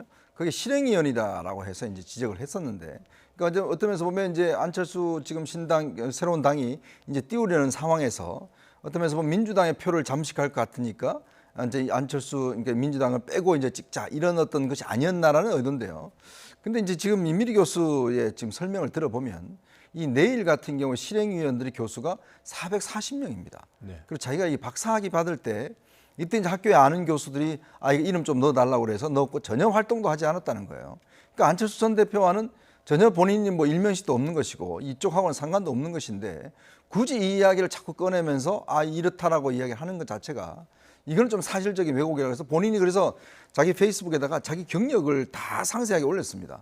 그러면서 이 내일의 실행위원은 올리질 않았어요. 왜냐하면 본인이 직접 활동한 게 전혀 없기 때문에 실제 이쪽 당과도 전혀 관계가 없고 그런 어떤 상황에서 이제 한국 이 민주당은 이 부분을 계속 강조하고 있으니까 뭔가 정책 의도를 이제 부각시키기 위해서 지금 민주당이 이제 이 경력을 이야기를 하고 있는 것 같은데 사실 이 모임은요, 이 내일 같은 경우에 여기에는 바로 장하성 지금 주중대사가 여기에 있었고 또 김상조 정치실장도 똑같이 여기에 있었습니다. 자, 근데 이 단체에 대해서 이거는 뭐 안철수의 싱크탱크다? 그럼 두 분들은 왜 지금 이 정부에 있는 거죠? 그러니까 상당히 설명 자체가 궁색한 거 아닌가 생각이 듭니다. 네. 그러니까 말씀하신 대로 전현직 청와대 참모들도 이 내일 싱크탱크 출신이고 그래서 과연 임미리 교수의 정치적 배경을 안철수 지지자다 이렇게 볼 수 있느냐 뭐 이런 반론이 제기되고 있는데요. 교수님 어떻게 보세요? 예, 뭐 이현정 의원 말씀하셨지만 사실 지금 이 정부에 상당한 역할을 하고 있는 뭐 지금 그 장하성 주중대사라든지 김상조 정치실장 등이 다른 이 정파에 잠시 몸을 담기도 했지 않습니까? 사실 이런 분들에 대한 인사에 대해서 사실 문재인 정부의 여러 가지 탕평 인사, 더 나아가서는 포용과 또 협치의 그러한 이 기대를 많이 갖게 했던 것이 사실이거든요. 그런데 지금 그런 협치에 대한 기대보다는 민주당이 보여주고 있는 것은 협치가 아니라 협량이라는 거죠. 너무 속 좁은 정치를 하고 있는 것이 아닐까 하는 생각이 듭니다. 사실 임미리 교수의 이 기고에 대해서 그 검찰을 고발함으로써 상당히 비판 여론이니까 이것을 지금 적극적으로 치하하지 않았습니까? 그렇다고 한다면 치하의 진정성을 그러니까 보여주기 위해서라도 임미리 교수의 그런 이력을 정치적 이력을 덜 먹이는 것 자체가 말 그대로 속 좁은 정치고 그 치하의 진정성을 스스로 반감시키는 그런 꼴이 되고 있다. 그런 측면에서 본다고 한다면 정말 집권 여당, 특히 공당답지 못한 처사가 아닐까 하는 생각이 듭니다. 네. 자, 그럼 여기서 임미리 교수의 민주당만 빼고 제목이 민주당만 빼고인데요. 그 컬럼 내용 중에 어떤 부분을 민주당이 문제를 애초에 삼았던 건지 차정윤 앵커가 정리해봤습니다. 네, 임미리 교수가 논란이 된 칼럼을 실은 건 지난달 29일입니다. 민주당만 빼고라는 제목의 경향신문 칼럼이었는데요. 임 교수는 최근 검찰 내부의 갈등을 거론하면서 국민의 정치 혐오가 깊어지고 민주당에 큰 책임이 있다고 지적했습니다. 그러면서 지금 여당은 총선 승리가 촛불혁명의 완성이라고 외치지만 유권자도 배신할 수 있다는 것을 알려주자면서 현 여권에 대해 강하게 비판했는데요. 그러면서 선거가 끝난 뒤에도 국민의 눈치를 살피는 정당을 만들어서 국민이 이 정당을 길들여보자면서 민주당만 빼고 투표하자라면서 글을 마무리했습니다. 논란이 계속되면서 SNS에선 나도 인밀이다, 민주당만 빼고 나도 고발하라, 이른바 이런 해시태그를 달면서 일종의 반발, 저항 운동이 이어지고 있어서 여당으로서는 상당히 악재일 것 같습니다. 뭐 옛날에 에밀 졸라가 나를 고발하라 이런 이야기를 했었는데요. 사실은 어떤 면에서 보면 이 그 칼럼을 저도 뭐 칼럼을 쓰고 있습니다만은 이 정도 내용의 칼럼들은 사실 수두룩합니다. 근데 이제 딱 문제가 되는 게 민주당 빼고 찍자 이거를 제목으로 이제 올렸어요. 모르겠습니다. 이건 어떤 면에서 보면 이제 지금 선거가 60일밖에 안 남았는데 사실 2년 정도의 제목을 뽑는 것은 조금 저는 문제가 있다고 봅니다. 그래서 여러 가지 공평성 문제에서. 근데 이제 내용은 어떤 특정 사람을 찍지 말자 이런 내용이 아니라 민주당이 정말 집권 여당으로서 제대로 일을 하고 있느냐. 그래서 국민 입장에서 보면 그런 민주당에 대해서 좀 따끔하게 어떤 경고를 하자 이런 취지의 내용이었거든요. 근데 문제는 이제 보통 이 정도의 어떤 칼럼이 나와서 만약 진짜 이게 문제가 된다고 한다면 예를 들어서 여러 방법이 있을 수가 있어요. 선관위에다가 일단 질의를 해서 과연 이게 선거 중립성을 위반한 것인지 뭐 물론 할 수도 있고 또 언론중재위원회가 있지 않습니까? 중재위원회 가서 중재위원회에서 어떤 면에서 해서 만약 거기서 타협이 안 되면 그 다음에 이제 고소로 고발로 갈 수가 있습니다. 자동적으로 갈 수 있는 방법이 있어요. 근데 지금 민주당이 어떤 걸 택했냐면 이 언론중재위원회 소송과 동시에 바로 형사 고발을 해버렸어요. 자, 그러다 보니까 어떤 면에서 보면 이렇게 형사고발을 한다는 것은 굉장히 위축될 수밖에 없는 거 아니겠습니까? 더군다나 이 내용 자체가 정말 민주당한테 뭐 심각한 지적보다는 굉장히 애정어린 비판이라고 저는 보여지거든요. 사실은 어떤 면에서 보면 어떤 반대 진영에서 민주당을 비판한 게 아니라 정말 같은 어떤 이 운동을 했던 같은 또 진보 진영 내에서 왜 민주당이 지금 개혁 작업을 서두르지 않느냐, 노동개혁에서 이런 것도 하지 않느냐, 이런 등등의 것들을 이제 지적을 하면서 민주당이 너무 오만하다. 이걸 우리가 국민의힘으로 좀 보여준다. 이런 취지의 이야기였거든요.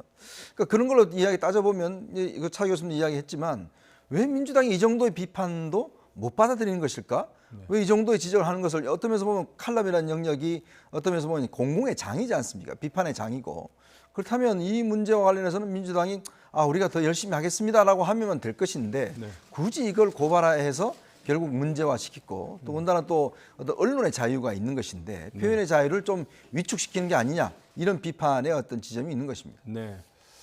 그래서 말씀하신 것처럼 제목이 민주당만 빼고라고 해서 민주당에게 상당히 불리한 제목이고 내용도 비판하는 내용이지만 전체적인 글의 흐름이나 맥락을 보면 기대가 컸던 민주당 정권에 대한 어떤 애정어린 질책 뭐 이렇게 봐도 될 것 같은데 너무 과잉 대응을 하고 바로 고발을 했다 이런 거에 대한 문제의식이 있었던 것 같습니다. 자, 이런 상황에서 야당들 특히 보수 야당들이 상당히 비판을 하고 있습니다. 어떤 비난들을 하고 있는지 녹취 저희가 모아봤는데요. 들어보시겠습니다. 정권을 비판하면 언론과 표현의 자유에 재갈을 물리겠다는 독재적 행태를 보인 것입니다. 이름에만 민주가 들어있지 행태는 반민주적인 민주당입니다. 87년 민주화 이후에 특정 정당 찍지 말자는 칼럼에 대해서 선거법 위반한 것은 최초인 것 같습니다. 본질은 민주당이 아니고 문주당입니다. 문주당. 친문들이 하는 것은 민주주의가 아니고 문주주의를 하는 겁니다. 친문들에게만 민주주의가 적용되는 것이고 비문들에게는 가차없이 독재를 하자는 겁니다. 뭐 여러 비판들이 쏟아지고 있는 상황인데요. 그런데 그 민주당 일부 지지자들은 임 교수가 1998년인가요? 그 지방선거 때 한나라당 소속으로 출마한 이력을 문제 삼고 있는데 그거에 대해서는 어떻게 보세요? 임미리 교수의 정치 이력에 대해서 아까 민주당이 문제 삼는 부분에서 제가 강하게 질타를 했는데요. 뭐 똑같은 맥락에서 저는 비판을 좀 하고 싶습니다. 그러니까 누구나 국민들이 참정권을 갖고 있지 않습니까? 그렇다고 한다면 자신이 그러니까 어떤 특수한 시기에 어떤 생각에 의해서 어떤 정파에 몸을 담았다고 해서 그렇다고 해서 다른 생각이 다른 정파에 대해서 비판을 하지 못한다? 그러한 태도 자체에서는 상당히 문제가 있다는 것이죠. 그러니까 지금 민주당의 이야기 좀 따지고 보면 거꾸로 이야기하면 안철수 캠프에 몸담지 않았고 과거 한나라당의 당정만 없다고 한다면 그 사람이 쓴소리는 받아들이겠다는 자세 아니겠습니까? 그러면 우리 편 이야기는 듣고 남은 편 이야기는 듣지 않겠다. 이거야말로 내 편 나누는 이런 이분법적인 정치를 하고 있는 것이 아닐까 하는 생각 때문에 상당히 우리의 시선이 커질 수밖에 없다는 겁니다. 그리고 또 무엇보다도 그러니까 지금 제가 좀 따지고 싶은 부분은 지금 앞서도 제가 이야기했습니다만 민주당 정권이 어떻게 탄생한 정권입니까? 이 소위 말해 촛불혁명을 거쳐서 탄생한 정권이거든요. 촛불혁명은 왜 발생했죠? 이 정권의 오만과 독선 그리고 거기에 대한 상당한 비판의 목소리를 귀담아 듣지 않는 불통 때문에 국민들이 들고 일어났던 거 아닙니까? 그렇다고 한다면 민주당이 이러한 그러니까 이런 과정을 거쳐서 집권을 했다고 한다면 자신들에 대한 쓴소리는 과감하게 귀를 기울이고 몸을 낮춰서 듣는 자세를 보여주는 것이 촛불 정신을 계승하는 그러한 정당의 모습이 아닐까 생각이 듭니다. 네. 그렇다면 민주당이 왜 이렇게 쓴소리에 대해서 인내심이 없거나 포용력이 떨어진 그 원인은 어디서 찾아볼 수 있을까요? 최근에 여러 가지 민주당에 대한 여론의 악화를 상당히 의식을 하는 것 같아요. 특히 이제 조국 사태를 거치고 난 다음에 지금 뭐 추미애 장관이 임명되고 난 다음에 사실 검찰과 지금 끊임없는 갈등을 불러일으키고 있지 않습니까? 또 이제 신종 코로나 사태로 인해서 여러 가지 또 경제 상황이 어려워지는 상황이죠. 이제 그리고 또 보수 쪽은 이제 뭉쳐가고 있고, 자 그런 상황에서 어떤 면에서 보면 이런 비판에 대해서 내부 비판에도 특히 뭐 최근에 진중권 전 교수가 상당히 어떤 민주당에 대한 비판의 강도를 높여가고 있잖아요. 이제 그러다 보니까 이런 비판 하나하나가 상당히 거슬리는 것이죠. 자, 근데 저는 이런 거슬린다 하더라도 예를 들어 이게 당 대표가 지금 이 명의로 고발을 했지 않습니까? 그러면 저는 이 문제가 된 게 뭐냐면, 그럼 이해찬 대표가 고발을 했으면 자신이 왜 고발을 한 것인지, 그리고 오늘 고발 취소를 했으면 왜 취소를 한 것인지 그거에 대한 설명이 있어야 될 거 아니겠습니까? 근데 아침에 아무리 기자들이 물어도 한마디의 입장도 이야기하지 않고, 그리고 지금까지도 그냥 공보국에서 문자 하나만 딱 보내고 대변인이 이야기를 하고, 참 이게 저는 항상 보면 이 정치가 오만해지면요, 굉장히 우리나라 국민들은 오만한 걸 굉장히 싫어하거든요. 근데 지금 민주당의 행태가 보면 이거 어떤 면에서 보면 뭐 묻고 싶은 거 답하고 싶은 자기도 하고 싶은 이야기만 하고 묻는 말에 대해서는 답을 하질 않아요. 그러니까 기자가 묻는 게 아니거든요. 기자가 국민을 대표해서 묻는 거 아니겠습니까? 그러면 왜 고발했고 왜 취소했는지에 대해서 당당하게 이야기를 하면 되실 것인지. 근데 이해찬 대표는 여전히 묵묵부답입니다. 자, 지금 이번 사태를 겪으면서 가장 많이 나왔던 단어가 바로 민주당의 오만이라는 단어인데요. 내부에서도 비슷한 비판이 이어졌습니다. 자, 하루 만에 고발을 취하했지만 이 민주당 내부에 어떤 문제의식이 있는지 차정윤 앵커가 정리해봤습니다. 더불어민주당이 임미리 교수와 경향신문에 대한 검찰 고발을 취하하긴 했지만 후폭풍은 여전합니다. 고발 사실이 알려지면서 여당 의원 사이에서도 비판의 목소리가 나왔는데요. 이번 사태가 중도층 이탈로 이어질 것이라는 우려가 커지고 있습니다. 당내 공동선대위원장을 맡은 이낙연 전 국무총리도 즉각 취소를 요청했습니다. 이 전 총리는 민주당 윤호중 사무총장에게 전화를 걸어서 이번 고발 조치가 문제가 있다며 재검토 의견을 전달했다고 합니다. 또 민주당 험지에서도 공개적으로 쓴소리가 나왔습니다. TK 지역 현역 의원인 김부겸 의원은 SNS를 통해서 젊은 중도층이 고개를 저으면 방법이 없다고 지적을 했고요. 또 홍일학 의원은 교만은 패망의 선봉이라면서 부끄럽고 죄송하다면서 고개를 숙였습니다. 또 삼선인 정성호 의원도 오만은 위대한 제국과 영웅도 파괴한다고 질타했습니다. 중도층 이탈을 인식한 듯한 쓴소리는 아침 지도부 회의 시간에도 나왔습니다. 당내 소신 발언으로 주목받고 있는 김혜영 최고위원은 최근 공소장 비공개 방침 등으로 논란이 일고 있는 추미애 법무부 장관을 향해 발언에 신중하라고 경고했습니다. 장관께서 추진하는 개혁 방안들이 국민들로 하여금 정치적 사건과 관련이 있는 것처럼 비춰지지 않도록 각별한 주의를 부탁드립니다. 또한 국민들의 오해를 사지 않도록 발언 하나하나에 신중을 기해 주시기를 당부드립니다. 이른바 조국 사태에 이어 이번 칼럼 고발 후폭풍까지 민주당은 총선을 코앞에 두고 잇따른 악재에 부딪히게 됐는데요. 야당은 물론 당내에서도 표현의 자유를 위축시키는 오만한 태도라는 지적이 일면서 수습 과정은 총체적 난국이 될 것으로 보입니다. 네, 보신 것처럼 어떤 당 내부 문제에 대해서 소속원들이 동시다발적으로 이렇게 우려의 목소리를 표출하는 거, 이것도 사실 좀 흔치 않은 일 같은데요. 뭐 이렇게 좀 긍정적인 측면을 본다고 한다면요. 그러니까 민주당이 그래도 자신들의 잘못에 대해서 당내부적으로 상당히 자성의 목소리가 있다는 것 자체는 당내의 건강성이 살아있다는 그런 측면도 분명히 그러니까 긍정적인 측면이 있겠죠. 그러나 지금 아마 당 소속 의원들이 이렇게 쓴소리를 하는 이유는 아무래도 지금 목전에 다가온 지금 총선을 두고 민심의 동향이 상당히 지금 심상치 않다는 나름대로 판단이 상당히 작용한 것이 아닐까 하는 생각이 듭니다. 그렇기 때문에 아마 지금 특히 또 지금 그 강하게 발언하는 의원들이 의원들이 소위 말하는 민주당 쪽에서 봤을 때는 흠지라고 할 수 있는 지역에 지역구를 두는 의원들이거든요. 이런 분들의 입장에서는 사실 어떻게 보면 이 지금 무엇보다도 지금 그 지역의 텃밭에서의 표심을 잡기 위해서는 이 중도층, 무당층의 표심을 잡아야 되는데 이러한 분들이 지금 생각하고 있는 여러 가지 이 지금 그러니까 표현의 자유 문제 그리고 또 앞서서 제기되었던 공정의 문제, 정의의 문제 이런 부분들이 상당히 지금 민주당이 상당히 좀 거리가 있는 모습을 보이고 있다. 그런 부분들에 대한 위기의식의 발로에서 있는 이야기가 나온 것이 아닐까 하는 생각인데요.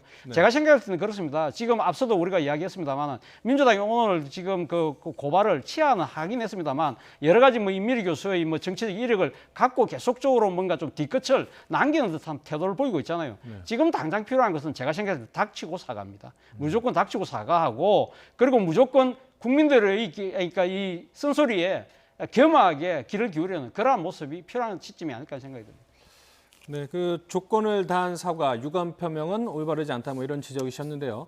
예전에 민주당의 모습과 한번 비교를 해보도록 하겠습니다. 얼마 되지 않은 일인데 윤석열 검찰총장이 지난해였죠. 검찰의 부실 수사 의혹을 보도한 한겨레 기자와 취재원을 고소를 한 적이 있습니다. 그랬더니 쿨하게 소를 취하라, 그러니까 취소해라 이런 민주당의 논평이 나왔었는데요. 그때 민주당의 입장은 어땠는지 한번 살펴보겠습니다. 특히 윤 총장이 의도하지 않았더라도 검찰 수장의 기자에 대한 직접 고소는 언론에 대한 재갈 물리기로 비칠 수 있습니다. 검찰총장은 고소가 아닌 다른 방법으로도 이 문제를 해결할 정치적 권한과 사회적 위상을 갖고 있습니다. 한겨레 신문이나 경향신문이나 뭐 이른바 진보 매체 속에 포함이 되는데 뭐 그때랑 지금이랑 같은 적용을 한다면 민주당이 100번 잘못한 거네요. 사실은 이제 우리가 민주화를 과정을 거치면서 어떤 면에서 표현의 자유, 언론의 자유를 가장 그래도 앞장서서 외친 정당이 바로 민주당이었습니다. 아시겠지만 87년 투쟁과 이어서 그동안 쭉 그런 어떤 한편의 어떤 이 표현의 자유, 언론의 자유를 가장 옹호하는 그런 집단이었거든요. 근데 집권하면서부터는 정말 어떤 면에서 입장이 많이 달라지고 있어요. 좀 전에 보시겠지만 이런 것과 더불어서 박근혜 정부 시절에 이제 그 정윤회 문건을 당시에 세계일보가 고발했을 때 그때 사실은 청와대가 직접 세계일보를 고발했습니다. 그래서 수사로 이어졌거든요. 그때 사실은 지금 문재인 대통령이 의원으로서 굉장히 비판을 한 적이 있어요. 청와대가 직접 나서서 이렇게 하면 안 된다라고 이야기를 했습니다. 자, 그런 어떤 상황을 비춰보더라도 분명히 이런 어떤 표현의 자유나 이런 것들이 형사고발할 경우에 어떠한 언론의 자유가 위축된다는 것은 누구보다 잘 알 겁니다. 자, 그럼에도 불구하고 지금 이해찬 대표의 명의로 해서 예를 들어서 다른 절차를 거치기도 전에 이렇게 형사고발하는 것 자체는 저는 어떤 민주당이 이제는 집권당으로서 예전의 생각들을 다 잊어버리고 있는 게 아닌가. 이제 그런 우려들이 실제로 있는 것이고 이제 그런 것들이 지금 이제 의원들 입장에서 보면 걱정되는 것인데 또 하나의 우려는 뭐냐면 이게 내부에서 고발을 할 때 한마디로 이 지도부가 누구 하나 어떤 면에서 보면 반대를 한 사람이 있느냐 이 문제거든요. 자, 윤호중 사무총장, 홍익표 지금 수석 대변인, 이해찬 대표 아마 이 선에서 결정됐을 텐데 지도부가 똑같은 생각을 하고 있다는 게 문제예요. 획일적인 사고를 하고 있다는 게. 이제 그러다 보니까 어떤 면에서 보면 수정이 안 되는 거죠. 누구 하나 이거 혹시 하면은 문제가 될 겁니다라고 제기를 했더라면 이런 식으로 안 했을 겁니다. 자, 그렇기 때문에 이제 지금 이낙연 전 총리가 바로 윤호중 사무총장한테 전화를 해서 사실 이해찬 대표가 한 것인데 바로 빨리 철회라고 이야기를 했고 결론적으로 이낙연 전 총리의 주장이 맞았거든요. 그럼 묘한 지금 상황이에요. 사실 두 사람이 어떤 면에서 보면 상당히 당권을 놓고도 앞으로 경쟁할 수 있는 구도인데 이해찬 대표가 한 고발을 사실은 이낙연 전 총리가 어떤 면에서 보면 좌절시키는 이런 상황이 되다 보니까 앞으로 이 문제는 단순히 이 사건을 넘어서 당내 여러 가지 역학관계에도 저는 상당히 영향을 미칠 걸로 보입니다. 자, 이번 고소 이해찬 대표 명의로 했죠. 그래서 이제 기자들이 이해찬 대표에게 취소 이후에 질문을 많이 했습니다. 어떤 반응을 보였는지 화면 보시죠. 근데 안팎의 비판이 많은데 안 하시면 예의가 아니잖아요. 이게 대표님 명의로 고소가 돼 있어가지고요.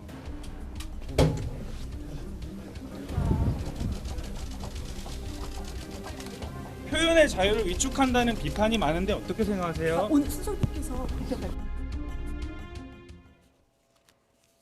보통 국회에 출입하는 기자들의 취재하는 모습 많이 언론을 통해서 보여지는데 보통 이렇게 국회의원들을 쫓아가면서 이야기를 합니다. 별도의 공간에서 안 하고 이렇게 자연스럽게 접근해서 취재를 하는데 사실은 한국당 황교안 대표도 뭐 실언 논란 같은 거 있을 때 기자들이 붙으면 좀 인상적인 거는 어쨌든 뭐 대답이 잘했든 못했든 간에 대답은 항상 하는데 이해찬 대표는 좀 그런 거에 좀 인색하다는 생각도 좀 듭니다. 저는. 뭐 방금 임국께서 말씀하셨지만 대한민국 정치인들이 대충 그러니까 지금 기자들이 둘러싸서 이야기하면 대충 다 답을 하잖아요. 근데 이해찬 대표가 상당히 정치인적인 독특한 그 나름대로 행태 중에 하나가 결코 이 일종의 서서 이 걸어가는 도중에 서서 인터뷰하지 않는다는 것이 자신의 일종의 소신처럼 갖고 계신 분이거든요. 뭐 그런 측면에서 보면 일종의 일관성이 있다고 볼 수도 있겠지만 그러나 자신이 지금 그러니까 제1 이거 뭡니까 정당의 그리고 집권 여당의 대표로서 지금 본인이 뭐 직접 했는지 안 했는지 아직까지 정확하게 밝혀지지는 않습니다만 본인이 날인이 찍힌 그 지금 고소장이 들어갔다고 한다면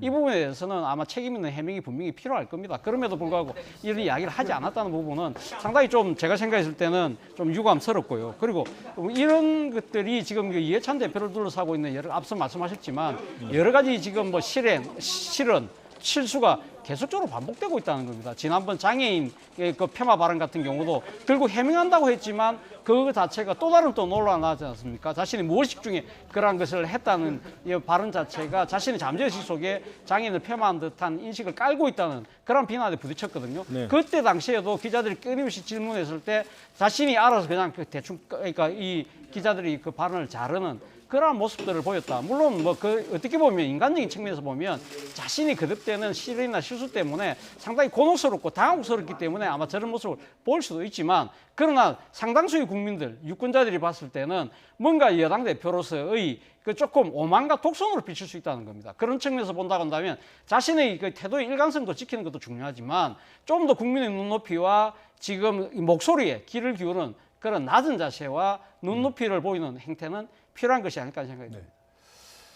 자, 이런 가운데 민주당엔 또 다른 악재가 나왔습니다. 바로 정세균 국무총리가 코로나19 방역 상황의 현장 점검을 하던 가운데 이 현장에서 상인과 나눈 대화에서 어떤 문제점이 부각이 되고 있는데요. 어떤 발언인지 들어보겠습니다.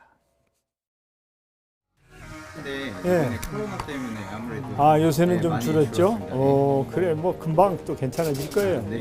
원래 무슨 일이 있으면 확 줄었다가 또 조금 지나면은 또 다시 원상 회복이 되고 하니까 그간에 뭐 돈 많이 벌어놓은 거 가지고 조금 버티셔야죠. 어때요? 버틸만 해요? 어때? 요새는 좀 손님들이 적으시니까 좀 편하시겠네. 마음이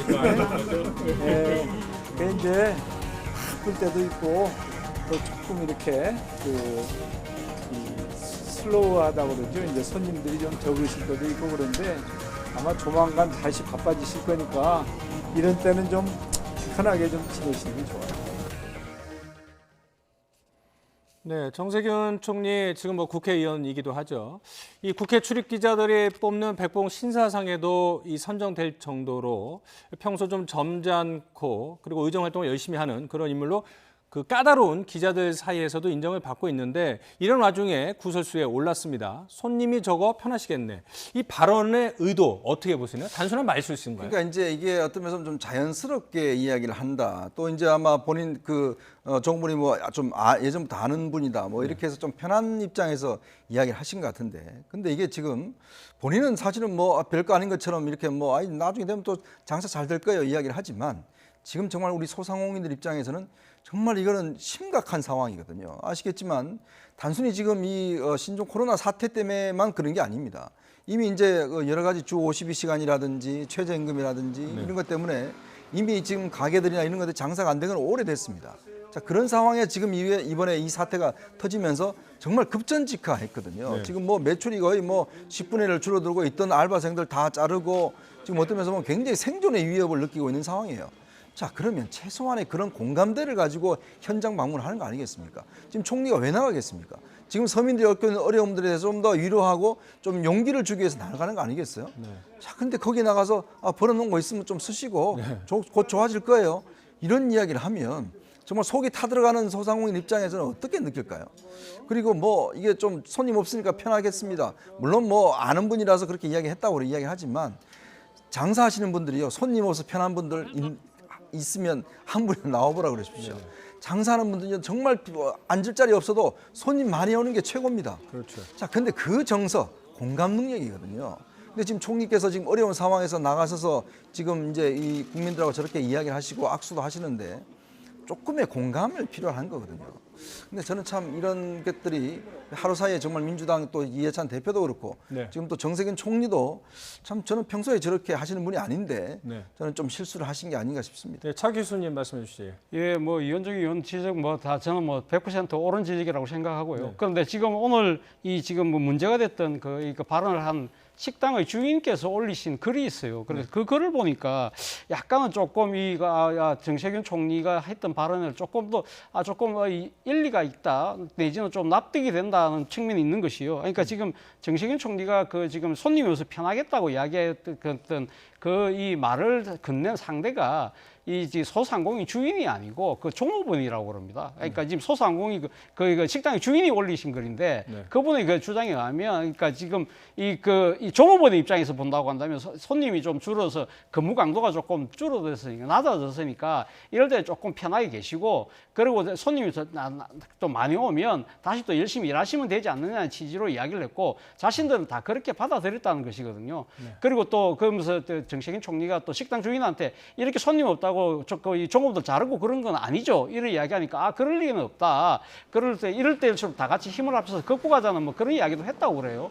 자, 그렇다고 한다면 뭐 정세균 총리 입장에서는 뭐 지금 손님 없어서 편하겠다는 이야기 자체가 소상공인들의 뭐 속을 뒤집으려고 하는 이야기는 아닌 것 같고요. 그렇죠. 아마 지금 이 종업원의 입장에서 보면 그리고 손님이 없고 하지만 이럴 때일수록 조금 이 육체적으로 조금 릴렉스하면서 다음을 대비하라는 그런 뜻으로 이야기를 한 것 같아요. 네. 그렇지만 아까 전반적으로 아까 지적하셨던 부분들 이 지금 사태의 심각성에 대해서는 상당히 조금 인식 자체가 조금은 그러니까 국민의 의식과는 좀 동떨어져 있지 않는가 하는 생각을 지울 수 없습니다. 좀 제가 논대로 지적하고 싶은 게 뭐냐면 지금 이제 우리가 신종 코로나 19가 굉장히 지금 아직까지도 정부에서 매일같이 국민들 하는 이야기가 마스크 꼭 하시고 손 꼭 씻으시고 이걸 계속적으로 이야기하고 있거든요. 네. 지금 물론 뭐 확진자가 아직 안 나오지만 아직까지도 우리가 안심할 수 없는 상황이에요.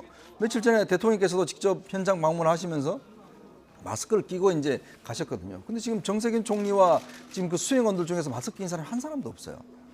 저는 그러면 지금 총리 입장에서는 지금 이 정부의 입장을 국민들한테 지금 홍보를 하고 설득해야 되는 입장인데 본인은 전혀 마스크도 안 하시고 나가시면서 지금 어떤 신종 코로나 사태에 대해서 대비를 해야 된다는 게 물론 뭐 이게 너무 위축되면 안 되기 때문에 그렇게 해달라고 할 수가 있겠지만 그러나 지금 상황에서는 일단 대통령과 총리는 뭔가 국민들 앞에 모범을 보여야 되지 않습니까? 네. 근데 왜 저렇게 마스크를 안 끼고 가셨을까? 더군다나 지금 옆에 있는 수행원들도 전원 마스크를 끼고 가지 않고 오히려 종업원들 이런 분들이 다 마스크 끼고 있는 모습을 보니까 네. 저는 좀 이거는 아닌가 하는 생각이 듭니다. 네. 뭐 이런저런 이유로 최근 언론의 그 조명 대상에서 조금 빠져 있었던 정세균 총리가 언행으로 많은 관심과 비판을 받고 있는데요. 자, 어쨌든 간에 고소 치하 문제도 그렇고 정세균 총리의 이런 구설수 문제도 그렇고 총선을 앞두고 있는 여당에게는 분명히 악재일 텐데요. 갤럽 여론조사 결과 나왔는데 조금 관심을 가져볼 필요가 있습니다. 여당이 바짝 긴장을 해야 된다 뭐 이렇게 제목을 뽑았는데요. 이번 4.15 총선 선거 결과에 어떤 기대를 하고 있느냐라고 했을 때 1월 둘째 주에는 49%가 여당이 다수당이 돼야 된다. 그러니까 야당 심판론을 내세운 거죠. 그리고 야당이 다수가 돼야 된다는 것은 37%에 불과했습니다. 그런데 한 달이 지난 2월 둘째 주 보니까 야당이 다수당이 돼야 된다. 그러니까 정권 심판론에 동의하는 분이 45%고요. 야당 심판론은 43%로 좀 떨어졌습니다. 자, 이런 차이, 이런 민심의 변화 어떤 의미가 있는 걸까요? 일단 뭐 우리가 87년 민주화 이후에 진행되어 왔던 총선이라는 걸 보면 일단 정권에 대한 중간평가적 성격을 상당히 띠고 있거든요. 그렇기 때문에 사실 그동안 그러니까 야당 심판론이 상당히 우세했다는 것 자체가 그동안 이때까지 진행되어 왔던 양상하고 상당히 좀 다른 측면이 있었던 것이죠. 그렇다고 한다면 오늘 결과는 기존의 그 총선이 갖고 있는 중간 평가적인 성격하고 상당히 부합되는 결과로 지금 다시 수렴되고 있는 것이 아닐까 생각인데요.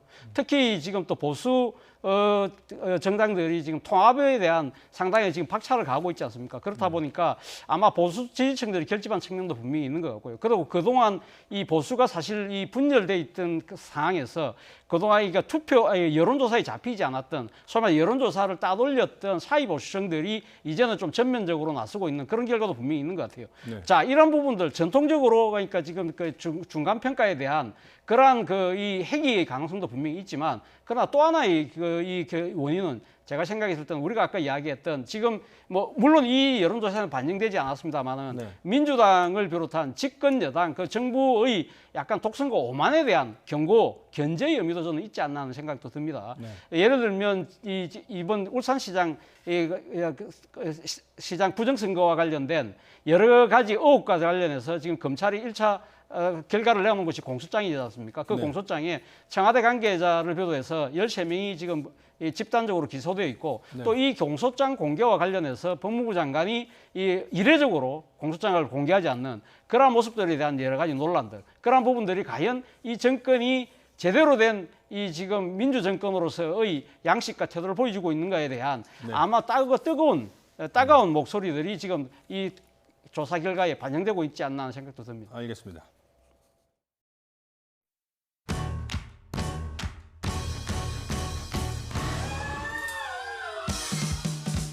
실제로 바른미래당, 대한신당, 민주평화당은 2020년 2월 17일 합당한다. 당명은 민주통합당으로 한다.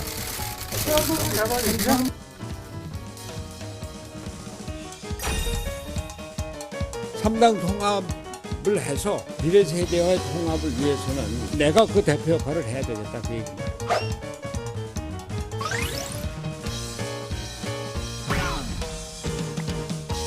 우리나라 정치가 얼마나 후진적이면 대표 이제 그만두겠다고 하는 것을 당원 불식에 넣습니까? 그거는 청년들에게 이 분노가 활짝 개방되고 그들이 주인이 되는 정당으로 가야 된다라고 하는 취지가 있었고 그런 의미에서 이제 미래라고 하는 것을 담자.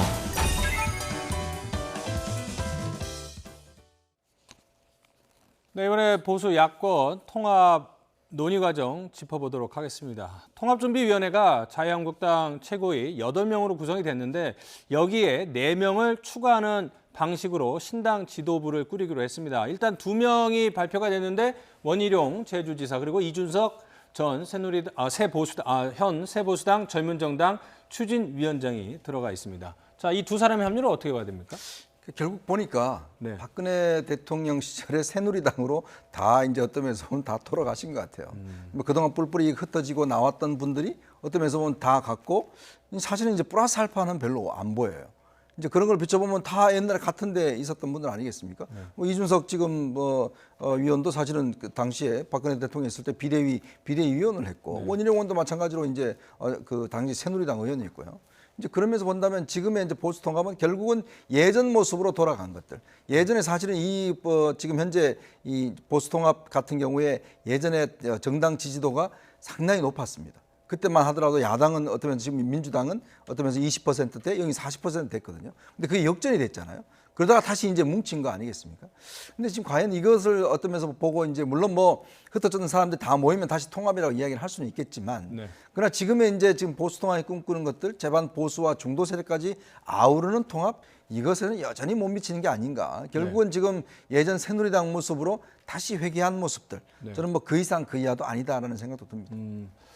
그러니까 사실은 보수 야권 통합에서 가장 핵심적인 단어가 사실은 혁신이 앞서 있었는데 이 의원님께서 말씀하신 것처럼 도로 새누리당 그 이상 그 이하도 아니다. 그런 비판에 대해서 동의하십니까? 예, 뭐 저도 상당 부분 동의를 합니다. 앞서 말씀하신 것처럼 일종의 지금 이 구성원들의 면모로 본다고 한다면 우리가 익히 올해 2000년 정권에서 봤던 그런 분들이 거의 전면에 나서고 있지 않습니까? 그리고 특히 지금 이 중도 가치를 폄하한다고 하시는 분들이 시민사회단체 대표들인데 이분들이 오늘 뭐 지금 이 참여를 거부를 했단 말입니다.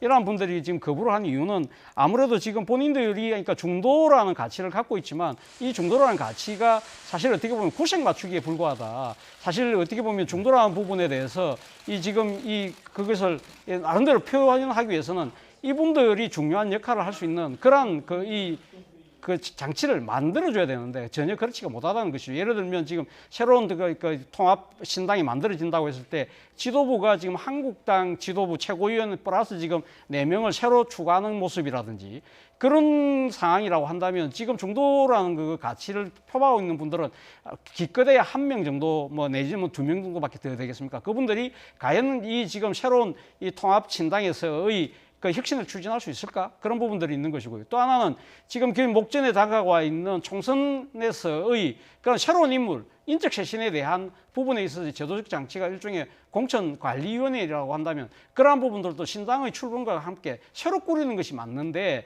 지금 한국당이 있는 기존의 공천관리위원회를 그대로 재활용하자는 거 아닙니까? 그런 상황에서 본다고 한다면 중도의 가치를 갖고 있으신 분들은 말 그대로 우리가 딜러리에 불과할 수밖에 없다는 생각을 가질 수밖에 없다는 것이죠. 문제는 이러한 모습들을 지켜보는 유권자들이 과연 어떤 심판을 할 것이냐. 이것이 또 다른 이 새누리당의 모습으로 비칠 것이냐 아니면 진짜 보수의 혁신을 하고 황골탈퇴한 모습으로 비칠 것이냐 그것은 누구보다 이 현재의 상황은 아마 이 지금 혁신 통합을 주도하고 있는 분들이 스스로 잘 느끼고 있지 않을까 생각이 듭니다. 제가 왜 아까 비판적인 말씀을 드렸냐 하면 사실 이렇게 통합을 하면 기존에 있던 지도부는 다 사퇴를 해야죠. 사실 이분들이 지금 자유한국당이 잘해서 통합을 한 거니까 아니잖아요. 결국 못했기 때문에 지금 통합을 하는 거 아니겠습니까? 그러면 그 지도부가 계속 남아있다는 거 그럼 국민들 입장에서 보면 아니 그럼 왜 통합을 해? 라고 이야기를 할 거 아니겠습니까? 이쪽 지도부 합쳐놓은 건데 지금 어떤 면에서 보면 이게 과연 그러면 새로운 황골탈퇴가 될까요? 본인들이 분명히 어떤 면에서 보면 지금의 잘못해 왔기 때문에 결국은 이 통합만이 살 길이다 해서 통합을 한 거 아니겠습니까? 그렇다면 기득권을 내려놔야죠. 그래야지만 국민들 입장에서 보면 아 그래도 뭔가 좀 바꾸려고 하는 거구나 라고 또 비상적인 체제로 만들어서 어차피 총선 이후에 새로운 지도부를 구성할 거 아니겠습니까? 근데 지금 보면은 한 명도 지금 사퇴하지는 않았어요. 지도부가. 그럼 지도부가 그동안 잘했습니까? 그러니까 이런 문제에 관련해서 그냥 어떤 면에서 보면 통합한다고 이야기를 하지만 결국은 1+1 아니냐는 그런 인식을 할 수밖에 없다는 거죠. 결국은 새로운 모습이 안 보이기 때문에 저는 그래서 이런 지도부를 만드는 거 저는 이게 이번 통합에서 가장 큰 문제점이 아닌가 생각이 듭니다. 예, 그 똑같은 연장선에서 제가 조금 아쉬운 점을 말씀드리고 싶은 부분은 새로운 보수의 그 혁신을 이야기했던 새 보수당이 왜 그럼 이 문제에 대해서 침묵하고 있느냐는 겁니다. 지금 뭐 유승민 의원 같은 경우는 총선 불출마를 통해서 개혁 보수에 대한 이야기를 강하게 이야기했지만 지금 다음 총선에 지금 뛰려고 하는 나머지 의원들 같은 경우는 결국은 자신의 정치적인 밥그릇만 지금 신경 쓰고 있는 것이 아닐까라는 생각이 든다는 것이죠. 이분들의 입장에서 본다고 한다면 지금 김영호 위원장이 주도하는 공천관리위원회를 그대로 인정하겠다는 이야기는 아무래도 자신의 지역구에 대한 아마 공천을 나름대로 낙관하고 있기 때문에 그런 것이 아닐까 하는 생각이 든다는 겁니다. 지금 시민사회단체에서 오신 분들이 지금 새로 공천관리위원회를 구성하자고 하면서 강하게 반발하는 이유도 결국은 새보수당의 지금 현역 의원들에 대한 기득권을 아름아름 나름대로 한국당의 공천관리위원회에서 인정하는 것이 아닐까라는 의구심에서 비롯된 것이라고 한다면 오히려 새보수당 측에서 지도부의 구성, 더 나아가서는 새로운 공천관리위원회 구성을 이야기하면서 계획보수를 실천하자고 이야기해야 되는데 이 부분에 대해서 침묵하고 있는 부분, 이 부분에 대해서 과연 유승민 의원은 뭐라고 답할지 저는 그것이 상당히 궁금합니다. 네. 자, 이번엔 또 다른 통합 얘기를 해보도록 하겠는데요. 호남을 지지 기반으로 하는 바른미래당, 대한신당, 민주평화당이 합당을 합의를 했습니다. 그러니까 보수 야권의 통합은 미래통합당이고 호남을 중심으로 한 야당들의 통합은 민주통합당. 사실 유권자들 이 선거 앞두고 좀 헷갈릴 수가 있을 것 같습니다. 하도 통합 이야기가 많아서 이쪽 당도 통합이고 저쪽 당도 통합이고 사실 이 세 정당의 통합이야말로 정말 당리당략이죠. 결국 뭐 이 정당이 무슨 정책과 비전과 이걸 공유한 게 아니잖아요. 결국은 호남 지역에 선거를 하려다 보니까 세 개 당이 뿔뿔이 흩어져 있을 거는 원내 교섭단체도 안 되고 국고 보조금도 적고 그러니까 결국 우리가 합쳐서 그냥 선거만 치르자라는 그건 저는 그 이상 그 이하도 아니라고 봅니다.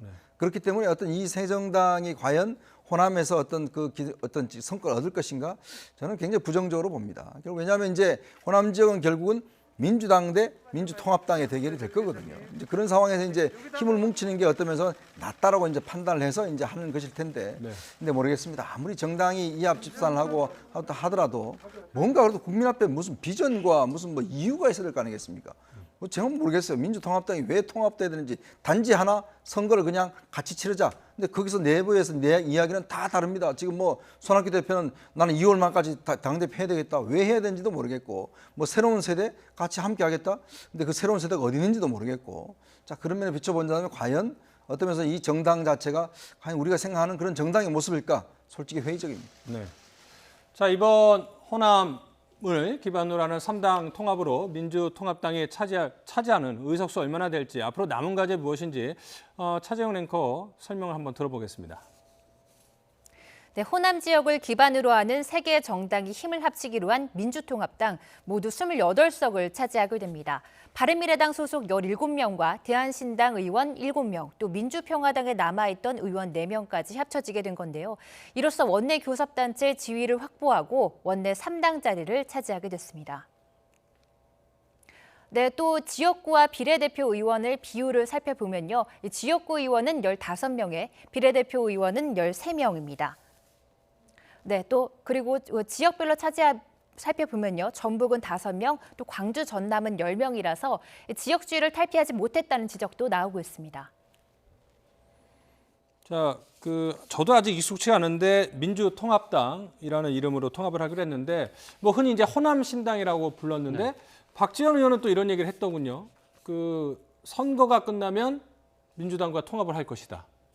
뭐 이런 얘기를 했습니다. 본인은 뭐 그렇게 뭐 이야기를 했지만 또 뭐 본인은 뭐 민주당이 갈 생각도 없고 민주당이 불러줄 일도 없다고 또 이야기를 하고 있거든요. 그런데 본인이 지금 이야기하는 부분은 그러니까 진보 정권의 재창출을 위해서는 열심히 하겠다는 거거든요. 그거는 결국은 지금 이 호남의 유권자들에 대한 일종의 좀 마케팅이 아닐까 하는 생각이 듭니다. 호남의 유권자들 입장에서는 보면 누가 지금 그러니까 이 국회의원 배지를 다는 것보다 앞으로 호남으로 대표되는 진보 정치의 가치가 계속적으로 이어지길 바라고 있다는 걸 누구보다도 지금 박지원 의원을 비롯한 이 호남 의원들은 안다는 것이죠. 그렇기 때문에 이 자신들의 당선은 국회 의석은 나름대로 자신들이 줘서 민주당에는 견제를 했지만 궁극적으로 다음 대선에서는 우리가 민주당을 통해서 정권을 밀어줘서 다시 정권 재창출할 거니까 안심하라는 이 메시지를 호남 유권자들에게 준다는 것이죠. 그러나 호남 유권자들 입장에서는 왜 그들만 계속적으로 가면 국회의원 배지를 달아야 되느냐에 대한 의문을 가질 수밖에 없지 않겠냐는 생각이 든다는 겁니다. 우리 속담에 구간은 명간이라고 하지만 이 호남 유권자들 입장에서는 이분들이 계속적으로 여전히 명간일까라는 의심을 가질 수밖에 없다는 것이죠. 4년 전에 사실 이분들은 이 뭐 국민의 심판을 받긴 했습니다만 사실 그때 호남에 지금 당선됐던 분들은 사실 국민의 심판다운 심판을 받지 않았죠. 왜냐하면 당시 호남의 유권자들의 심판은 소위 말해서 이 지금 이 반문의 정서가 상당히 지배하는 과정에서 당시 이 문재인 후보를 둘러싼 이 민주당의 패권 세력들한테 대한 심판의 성격이 강했거든요. 그 바람을 사실 이분들이 빗게 측면이 있다는 거죠. 그렇다고 한다면 8년 만에 진짜 이제 제대로 된 심판의 그러니까 지금 선상에 놓이게 되는데 과연 호남 유권자들이 여전히 이분들을 구간이 명간으로 여길 것인지 아니면 또 다른 구태라고 느낄 것인지는 우리가 뚜껑을 열어보면 그 결과는 드러나지 않을까 생각이 듭니다. 자, 근데 이제 이번 선거를 앞두고 좀 특이한 상황이 벌어지고 있는데요. 보수 야권들이 이제 통합을 기치로 힘을 합치고 있고, 그렇지만 앞서 말씀드린 것처럼 지금까지의 보수 야권 통합 논의를 보면 도로 새누리당 수준밖에 안 된다, 이런 비판을 받고 있는데, 이분들 같은 경우에도 결국은 지역에 기반을 한 생존이다, 이렇게 보는데 2020년에 이런 정치의 모습이 과거로의 지나친 회귀 아닌가, 뭐 그런 생각이 좀 드는데요. 그러니까 결국 이제 우리가 19대 때 같은 경우는 이제 양당 체제로 치러졌고 20대 같은 경우는 이제 국민의당이 선전하면서 3당 체제, 다당 체제가 됐지 않습니까? 근데 지금 다시 이제 21대 이제 총선을 기하면서 어떤 면에서 보면 이제 3당 이제 형태가 되어 가는 거죠. 그러니까 3당 형태 되어 간다는 게는 예전에 지금 보수 야당들은 이제 그냥 원래 상태로 다시 원상회복 모이는 것이고, 사실 이분들 같은 경우는 예전에 다 민주당, 새천년 민주당 그쪽이었는데 이제 이거는 분리되고 오히려 이제 좀 역전되는 상황이 이제 벌어지는 겁니다. 자, 그러면 이제 문제는 호남의 어떤 의석을 누가 차지하냐에 따라서 상당히 판세가 달라질 수는 있어요. 네. 그러니까 그렇기 때문에 또 이제 지금 지역 구도도 보면 예전과 같은 지역 구조가 좀 흐려졌다가 다시금 지역 구도가 좀 강화되는 지금 국면이 있는 거거든요. 그러니까 그런 정치 발전이라는 게 어떤 면에서 보면 우리가 그동안 항상 해왔던 게 이제 지역 구도를 타파해야 된다는 것들, 어떤 면에서 뭐 각종의 어떤 다당제를 해야 된다는 것들 그런 어떤 이야기가 있지만 또다시 어떤 정치 형태가 이런 식으로 되면서 과연 앞으로 21대 국회가 성성이 되더라도 뭔가 변할까 바뀔 수 있을까에 대한 솔직히 의문은 저는 솔직히 있습니다. 왜냐하면 이런 구도가 계속된다고 하면 어떤 면에서 보면 저는 선거 결과가 뭐 어떻게 나올지는 모르겠지만 결국 우리가 풀어야 될 과제를 또 못 풀고 넘어가는 게 아닌가 이런 부분에 대한 좀 회의적인 시각들은 있습니다. 네, 여러 가지 이제 부정적인 회의적인 비판들이 나오고 있는데요. 뭐 가령 그런 것 같습니다. 인적 쇄신을 이야기를 하지만 사실은 이른바 뭐 이분들한테 좀 죄송한 편이지만 이제 올드보이들의 생존 싸움이 시작이 된 것 같고요. 또 새로운 정치를 표방하는 국내 당은 애초에 당명을 특정 인물을 세워서 안철수 신당으로 해서 과연 대선을 맞이하는 건지 전국 투표를 앞두고 있는 정당의 어떤 그 모습인지 헷갈릴 때가 있거든요. 그래서 왜 자꾸 이런 혼란이 계속되고 그 과거로의 어떤 구태적인 모습을 보여주는지 개혁에 대해서 계속 좀 짚어줄 필요는 있을 것 같습니다. 우리가 지금 뭐 국회의원 선거를 앞두고 있습니다만 국회의원 선거의 양상 자체가 결국은 이 지금 차기 대권의 향방과 상당히 그러니까 지금 초점이 맞춰져 있다는 겁니다. 네. 지금 우리 알다시피 대통령 선거에서 누가 집권하냐에 따라서 소위 말하는 승자 독식에 의해서 모든 걸 다 취할 수밖에 없는 그런 정치 구조다 보니까 네. 지금 아마 이 총선 과정에서 향후 대권에 대한 이 지금 포석을 누가 유리한 고지를 점령하느냐에 따라서 상당히 지금 초점이 맞춰질 수밖에 없다는 것이죠. 그렇기 때문에 제가 생각했을 때는 한국 정치의 고질적인 병폐라고 할 수 있는 이 대립과 이 대결의 구도를 타파하기 위해서는 저는 권력 구조에 대한 이 조금 이 개편에 대한 심각한 고민이 필요하지 않을까 하는 생각이 듭니다. 이번 이 선거 자체가 준연동형 비례대표제가 도입되는 선거입니다. 이거 자체가 사실 어떻게 보면 대통령 중심제하고 맞지 않는 측면이 분명히 있는 것이거든요. 그러나 지금 사실 이 대립 정치가 지역주의 정치를 타파하기 위해서 이 준연동 비례대표제를 도입한다고 한다면 그것이 목표하는 궁극적인 이 연대와 연정, 대화 타입을 통한 포용과 협치의 정치를 갖고 가기 위해서는 궁극적으로는 아마 차기 국회에서는 네. 아마 권력 구조에 대한 개편이 심각하게 논의되고 진행돼야 되지 않을까 하는 생각을 갖고 있습니다. 네, 알겠습니다. 자, 나이트 포커스 오늘 순서는 여기서 마무리 짓도록 하겠습니다. 이현종 문화일보 논설위원, 차재원 부산가톨릭대학교 특임 교수와 함께했습니다. 고맙습니다. The Cubs have now attempted 20 free throws here in this first half. Adams. Oh, got it to go! Put it up like a big... Steven Adams just beyond the timeline. And that's it. As he was wide open, plenty of time. Count it. And that's his first made three of the season in this first half. Adams. Oh, got it to go!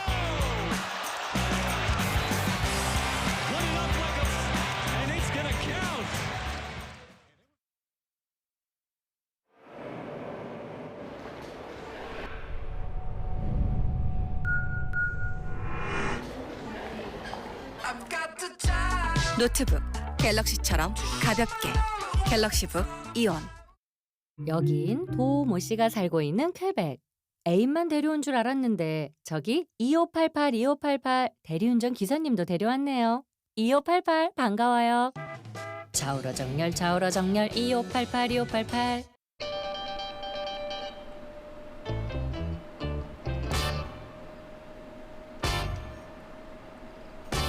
무풍 큐브가 답합니다. 숙련을 부르는 고요한 무풍 모드로. 이것이 공기청정기를 끄고 무풍 큐브를 켜야 하는 이유. 기준이 다른 청정함. 삼성 무풍 큐브.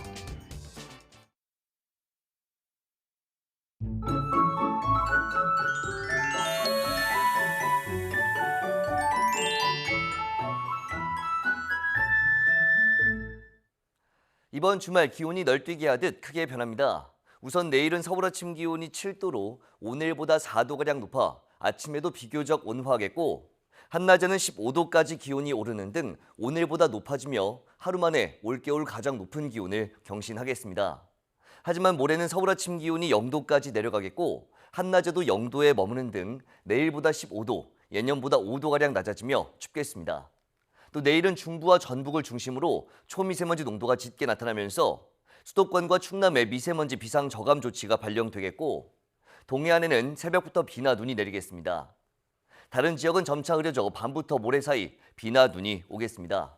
여기에 바람도 강하게 불면서 모레는 미세먼지가 해소되겠습니다. 내일 아침 기온 오늘보다 1도에서 4도가량 높겠습니다. 서울 7도, 대전 7도, 광주 8도, 부산 9도로 예상됩니다. 낮 기온은 오늘과 비슷하거나 조금 높겠습니다. 서울 15도, 대전 16도, 광주 18도, 부산 16도로 예상됩니다. 모레 오후부터 월요일 사이 서쪽 지방을 중심으로 최고 20cm의 많은 눈이 쏟아지면서 곳곳에 대설특보가 내려지겠습니다. 피해 없도록 대비 잘해주시기 바랍니다.